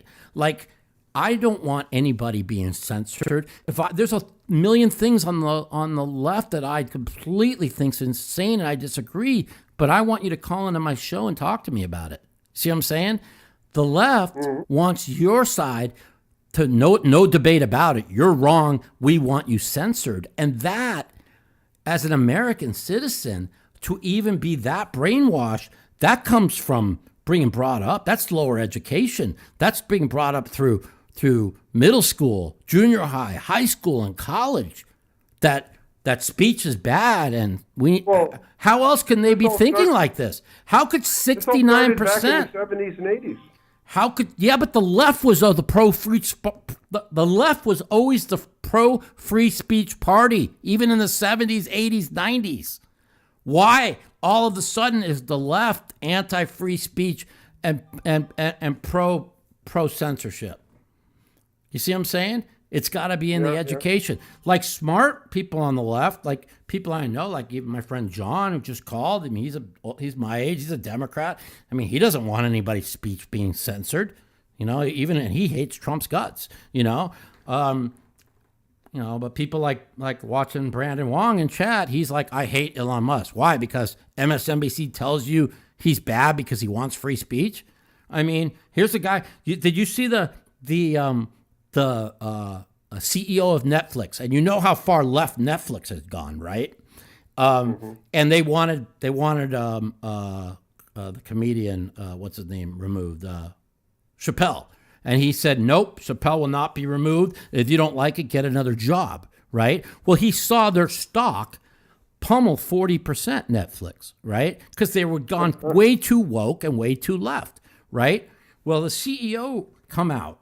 I don't know if you saw it. Go look it up. The CEO of Netflix talking about Elon Musk. This was like a week ago. And he says, I am a big Elon Musk fan. I am pro-free speech. Everything Elon Musk turns to gold. He wants to better the planet when it comes to electric cars. When it comes to going to Mars, when it comes to putting out Starlink to the whole planet, he wants to help the world. And when Elon Musk says free speech, the world ends if we don't have free speech, and we must have it at all costs. He stuck behind Elon Musk. The only people that are abandoning Elon Musk are the leftist, the left cable net channels, because he came out in a pro-Republican stance. Well, all he wants is the crazy wokeness to go away. Like when he tweeted out, oh, look what I found. He found that whole closet of woke, stay woke t-shirts. You know what I'm saying? Like woke, even Obama comes out and says wokeness is the death of the Democrat Party. See what I'm saying? He knows this. Obama knows this. Fucking Daniel knows this. And Daniel's as far left as can be. Elon Musk comes from a background which is not good. He's on the fence on a few things. Alex Jones came out a few days ago and said, Elon, up your security. He's right. He better up his security because they will take him out at all costs. The Democrats can only win with censorship in 2022 or 2024 because they have no ideas. Ask yourself, what I say this every day, and anybody could call in my show, and they get $1,000 from me if they can name one policy the Democrats have pushed forward in the last 6 years that have helped the working class American people. And nobody can ever come up with one policy. Yeah, but Mike. You know what? The closest thing they came up with was, they came out with making Juneteenth a holiday. I said, Juneteenth? That's fake. Yeah. But even Donald Trump reduced food stamps. Yeah. Yeah, I mean, you don't know what's going on. Did you hear the story in New Zealand? Now this is everything in a nutshell. Oh my God! You're going to talk about the guy. I know you're going to talk about the woman, kid, who had her kid taken from her, right? Yeah, 3 or 4 year old. Unbelievable story. Listen to this story, everybody. If you haven't heard it, go ahead. Tell everybody. I know what you're talking about. The little 3 or 4 year old kid has wonderful parents. They're farmers in New Zealand, and he needs emergency surgery. And they're non-vaxxed people, and they made arrangements with friends and family to come in for transplant, for the blood, for the operation to come from unvaxxed people. The hospital has said, no, you can't do that, and now they have seized the child, and they're going to do the operation with tainted blood, and the little kid it's unbelievable he's story. only 3 or 4 months old. I know. I saw the story. It's and unbelievable. They've taken him from his parents. They've taken him from stole him, kidnapped him from his parents. If there's any courts of law left in New Zealand, they're going to pay heavily for that. I know. It's unbelievable, that story. Like, it's now been proven that people under the age of 25 are more likely to die by taking the vax than taking the vax. It's been proven. The data is out. The data it's is all out. over the place. Okay? It's everywhere. Everything that I said It's was everywhere. conspiracy ends up being true. Okay? But yeah. And so, yeah, that story, I saw that yesterday, is heartbreaking. Heartbreaking. Okay. How about the guy? The guy he has a florist business and he sends flowers to the where people die, and my business is up 9-10 fold. Right. People are dying all over the planet every day. They're shoving it in your face. They don't. I haven't seen the movie Died Suddenly yet. Have you seen it yet? No, I haven't. I mean, I've heard so many people talk about it, and I do know in 2021 there was 249 athletes under the age of 25 that dropped dead right after taking the vax. It's real. Even if you talked about this a few months ago, you'd get banned. Well, I mean, I might have this show censored. I might have it taken down for a week. Who knows? But like, if you can now openly talk about it on Twitter, which is good. The fact that it's unbelievable. How many people do you hear come out and say, "I'm proudly unvaxxed"? People are afraid even to admit that they're against the stupid mRNA stuff. Listen, there's got to be 180 degree. I said it before. I took the first and second shot. I still, when I lift my arm like this, I have pain in my shoulder. I have what's called SERVA. Anybody that listens to the show can look it up. It's called Shoulder Injury Related Vaccine Administration, and I've had COVID 3 times. So it's just I'm not getting. Look at the one. The head of the CDC had 5 boosters. She got COVID. Tell me why you need to get a vaccine that does nothing. Okay, it does nothing. Oh. It's all been a lie. It's all been a scam. Even Trumpo was in on it. Pushing it because they get the vaccine. Big vaccine, big pharma put money in Trumpo's pocket, just like they put money in fucking Biden's pocket, just like everybody that pushed. People don't realize. Do you remember right before the election, you had Kamala Harris? I ain't taking no vax that Trump's pushing. Remember that? All the Democrats were anti-vax because Trump was pushing it. Yeah, like Trump has anything to do with big pharma's pushing out the vaccine. And as soon as they got in power, if you didn't fucking take the vax, they had. How about the guy with the Coastal Service that saved those people's lives? He was forced to be a Coast Guard because he refused to get vaxxed. Well, now they're just changing the law. House is making them now that military doesn't have to be vaxxed starting, I think, next week or something. Okay. I mean, it's insane. How about Stephen Colbert doing the joke? 2 guys come in with heart condition to the hospital. One is vaxxed, one is unvaxxed. Oh, the unvaxxed, you can go over there and die, right? Yeah. And we'll look after this guy. I remember that. That's not funny. That's not very funny. Yeah. I mean, that's how polluted this whole thing got. The vaccine. I was killing my grandmother because I didn't get vaccinated. Right. Listen, the vaccine overall is safe. I don't want to say it's not because overall it is, okay? But if you are under the age of 30 and you're not overweight and you have no underlying conditions, you are way more at risk of dying taking the vax than you are of not taking the vax. That's just facts, okay? But listen, I also believe if you're over the age of 50 and you have any underlying conditions, I believe you're better off taking the vax than not taking the vax. And that's just my opinion. I'm not anti-vax. I took the vax, you know what I'm saying? But I'm not going to take more booster after more booster when I realize it doesn't do anything for you, But it's just... Well, the actuarial evidence from the life insurance all around the world indicates that deaths in like 16-year-olds to 60-year-olds, somewhere in that, in the prime of your life is up by 40% in 1 year. Yeah. If it was up by 10%, it would be a sigma event of 1 in 200 years. Well, if you look at the last 2 years, 200 years. Yes, look at 40%. Look at the last 2 years of non-COVID deaths. Okay, and anybody who's listening to the show can look this up. It's up 40% than the last 2 years than any other year in the last 20. Well, where the fuck do you think that came from? It's not a coincidence. No Mike. shit. It's not a coincidence. I agree. But Big Pharma got rich, and they're going to continue to get rich. So well, and meanwhile, And our politicians on both sides of the aisle are in the pocket of big pharma, right? Now, if you remember, Trump, the vaccine, the greatest creation of our lifetime. It was because of me. I pushed it, blah, blah, blah, blah, blah, right? And then the Democrats, same thing, blah, blah, blah, blah, blah. But now, see, Trump, you don't hear Trump talking about the vaccine anymore because he knows that his base are caught up. Trump was put in his place. He sure was. Trump was put in his place. At the very beginning, he was saying, China, you owe us money for reparations for what you did. Right.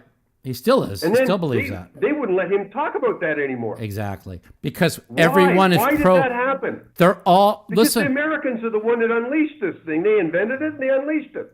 Probably. Wouldn't doubt it. 100%. It was either... They had patents on all of this stuff. Listen. 10 years ago, before this even started, it's all patented. I'm not going to... I've said it before. I said it again. The vaccine was released on the world for one reason and one reason only. What have I always told you? Thank you.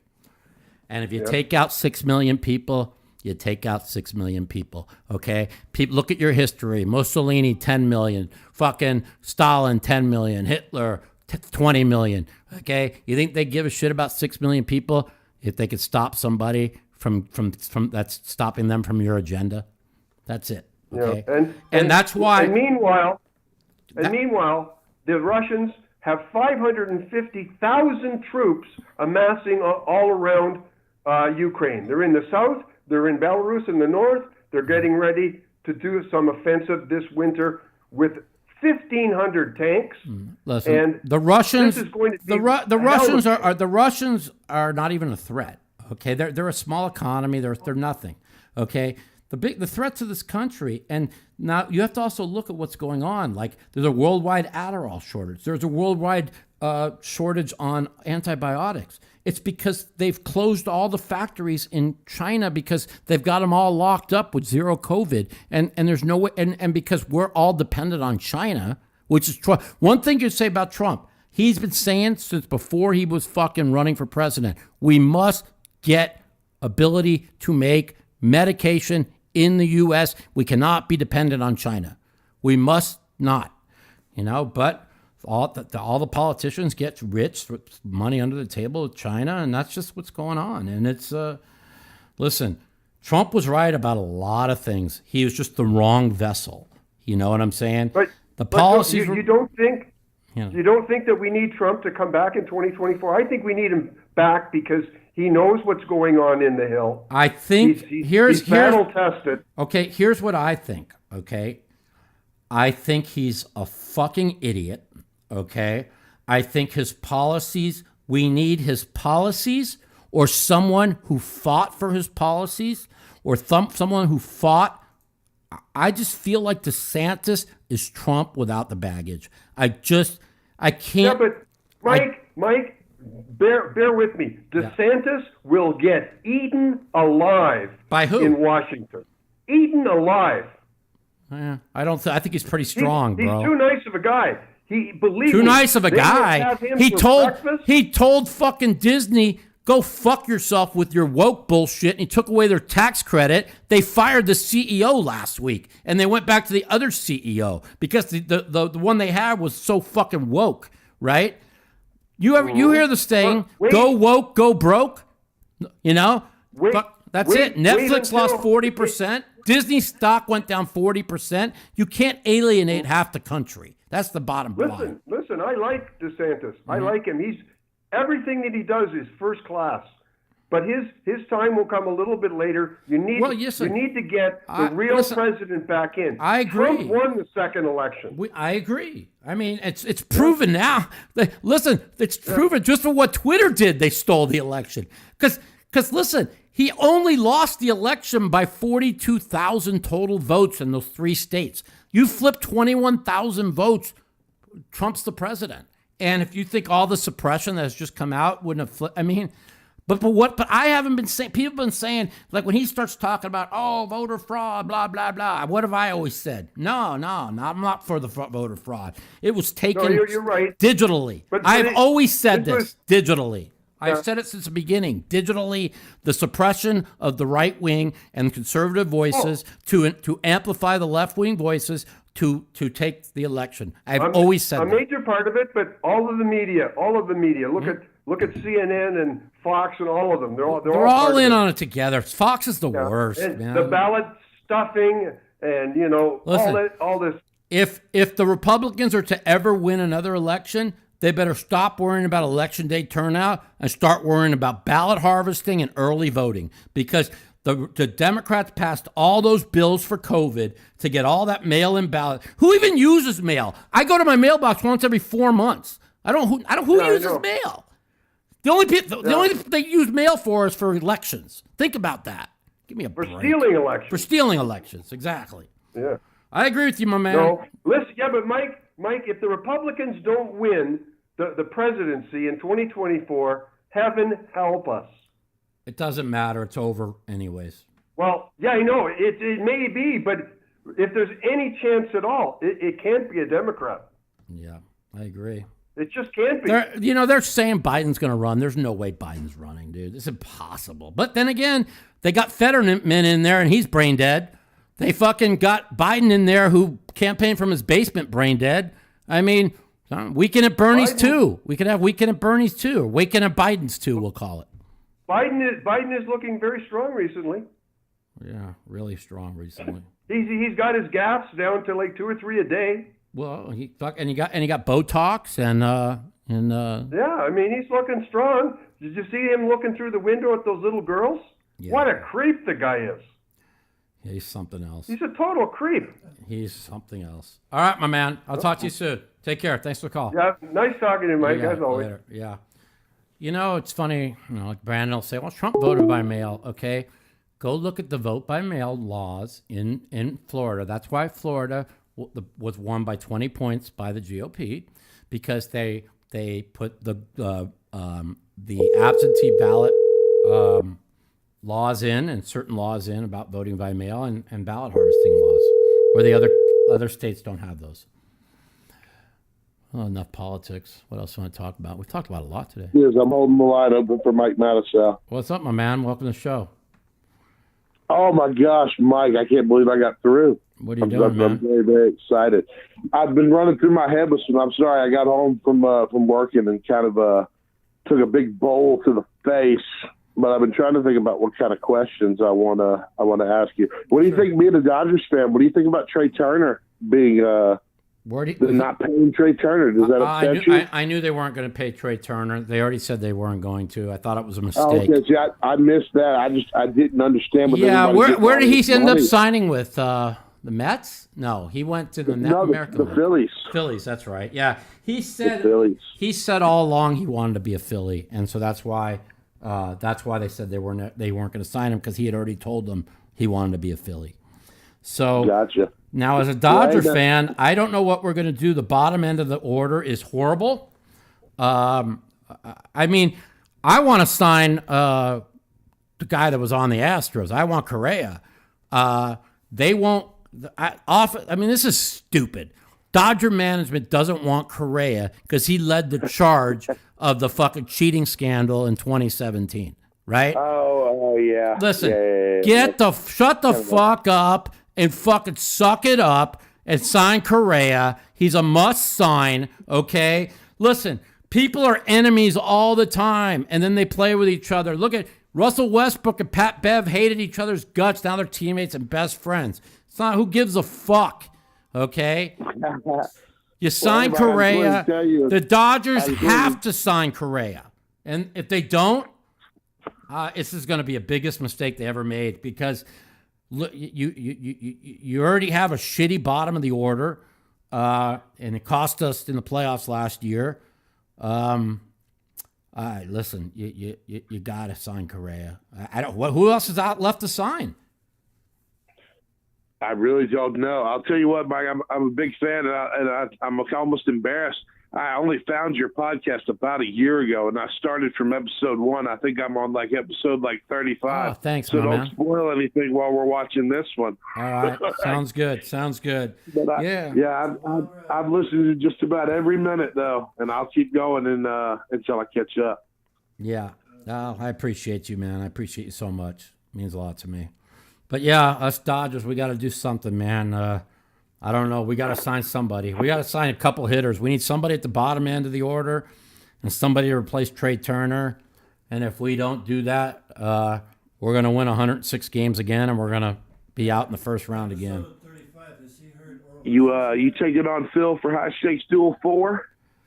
I'm just a little upset about how it worked out. Listen, I had some inside information. I knew Phil was going to be in trouble in this match. I don't want to tell you why, but because it's nobody's business. But I was very worried, and you know, all my worries came to fruition.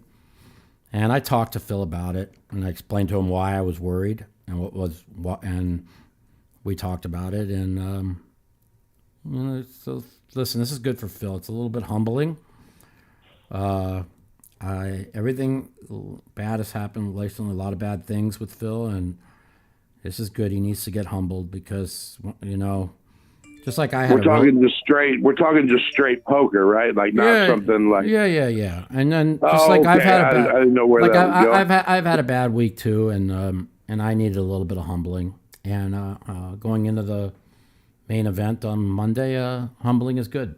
You're too good, Phil Hellmuth. You're too good. Anyways, so yeah, it's everything happens for a reason, and I'm looking forward to the main event here on Monday. So that's it. But yeah, man, big fan. Look forward to listening to the rest of your episodes. All right, thanks for calling in. I appreciate it. Thanks, buddy. All right. Well, we've been at this for 3 hours, one of our longest podcasts. We talked about a lot of things. I'm going to go ahead and I'm going to give, you know, I was kind of listening to a lot of great callers. I'm going to go ahead and give my 1% to that person that called in and been listening to all my episodes. What was it, Jimmy? Is that was his name? The guy just now? No, the second one who called. The guy we talked to, I told you to get his number. We have all their numbers, but yeah, I think I know who you're talking about. And we're going to give 1% to him. I mean, he said he's been listening to me since the very beginning. We had a lot to talk about. He had a really good, he was very energetic. I'm going to give 1% to him. And I'm also going to give 1% to my friend John Garza if I finish in the top 3. So you get a free roll, John, if I finish in the top 3. 1%. You've been with me since the beginning. You've gone through a lot. I know what you've been through with your, you know, with your leg getting amputated.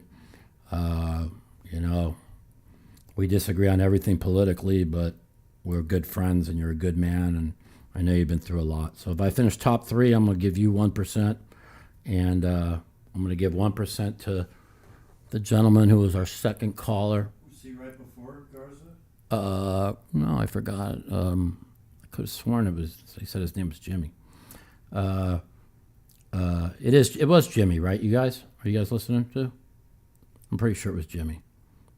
He told me I listened to all of his, all my 100 episodes. So we're going to give him a 1%. If the person I'm talking about text into the show and with the number that we talked about, and I'll give you that 1%. I told you to. I asked for his name again. I'm sure he said it was Jimmy. Right, we can go back and look. And so you know, I'm gonna give him 1% because he's listened to all 100 shows and he had a lot of good things to talk about today. I'm gonna give John 1%. He's been with me from the beginning. If I finish top 3, so and fuck it, man. If I win it, I might fucking throw everybody else who called in today. Maybe I'll throw them like 5,000 each or something. Who the fuck knows? If I win it, everything's up in the open, boys. If I pick up like 2 million, there's going to be a lot of people who listen to my show. Pick up, be getting some Venmos. Got it? I appreciate you all. Thanks for listening to Mouthpiece, episode 100. Thanks for Etay for checking in. Good interview, and congratulations for her winning 100,000 at the 8-game mix yesterday. We'll see you all next week on the Mouthpiece. I might not be here. Hopefully I'll still be in. It'll be day, I don't know, 3 or 4. Let's hope we're in there. Thanks a lot. Have a great weekend. Pick of the week, Detroit Lions. We'll see what happens. God bless. Have a good weekend. The Mouthpiece.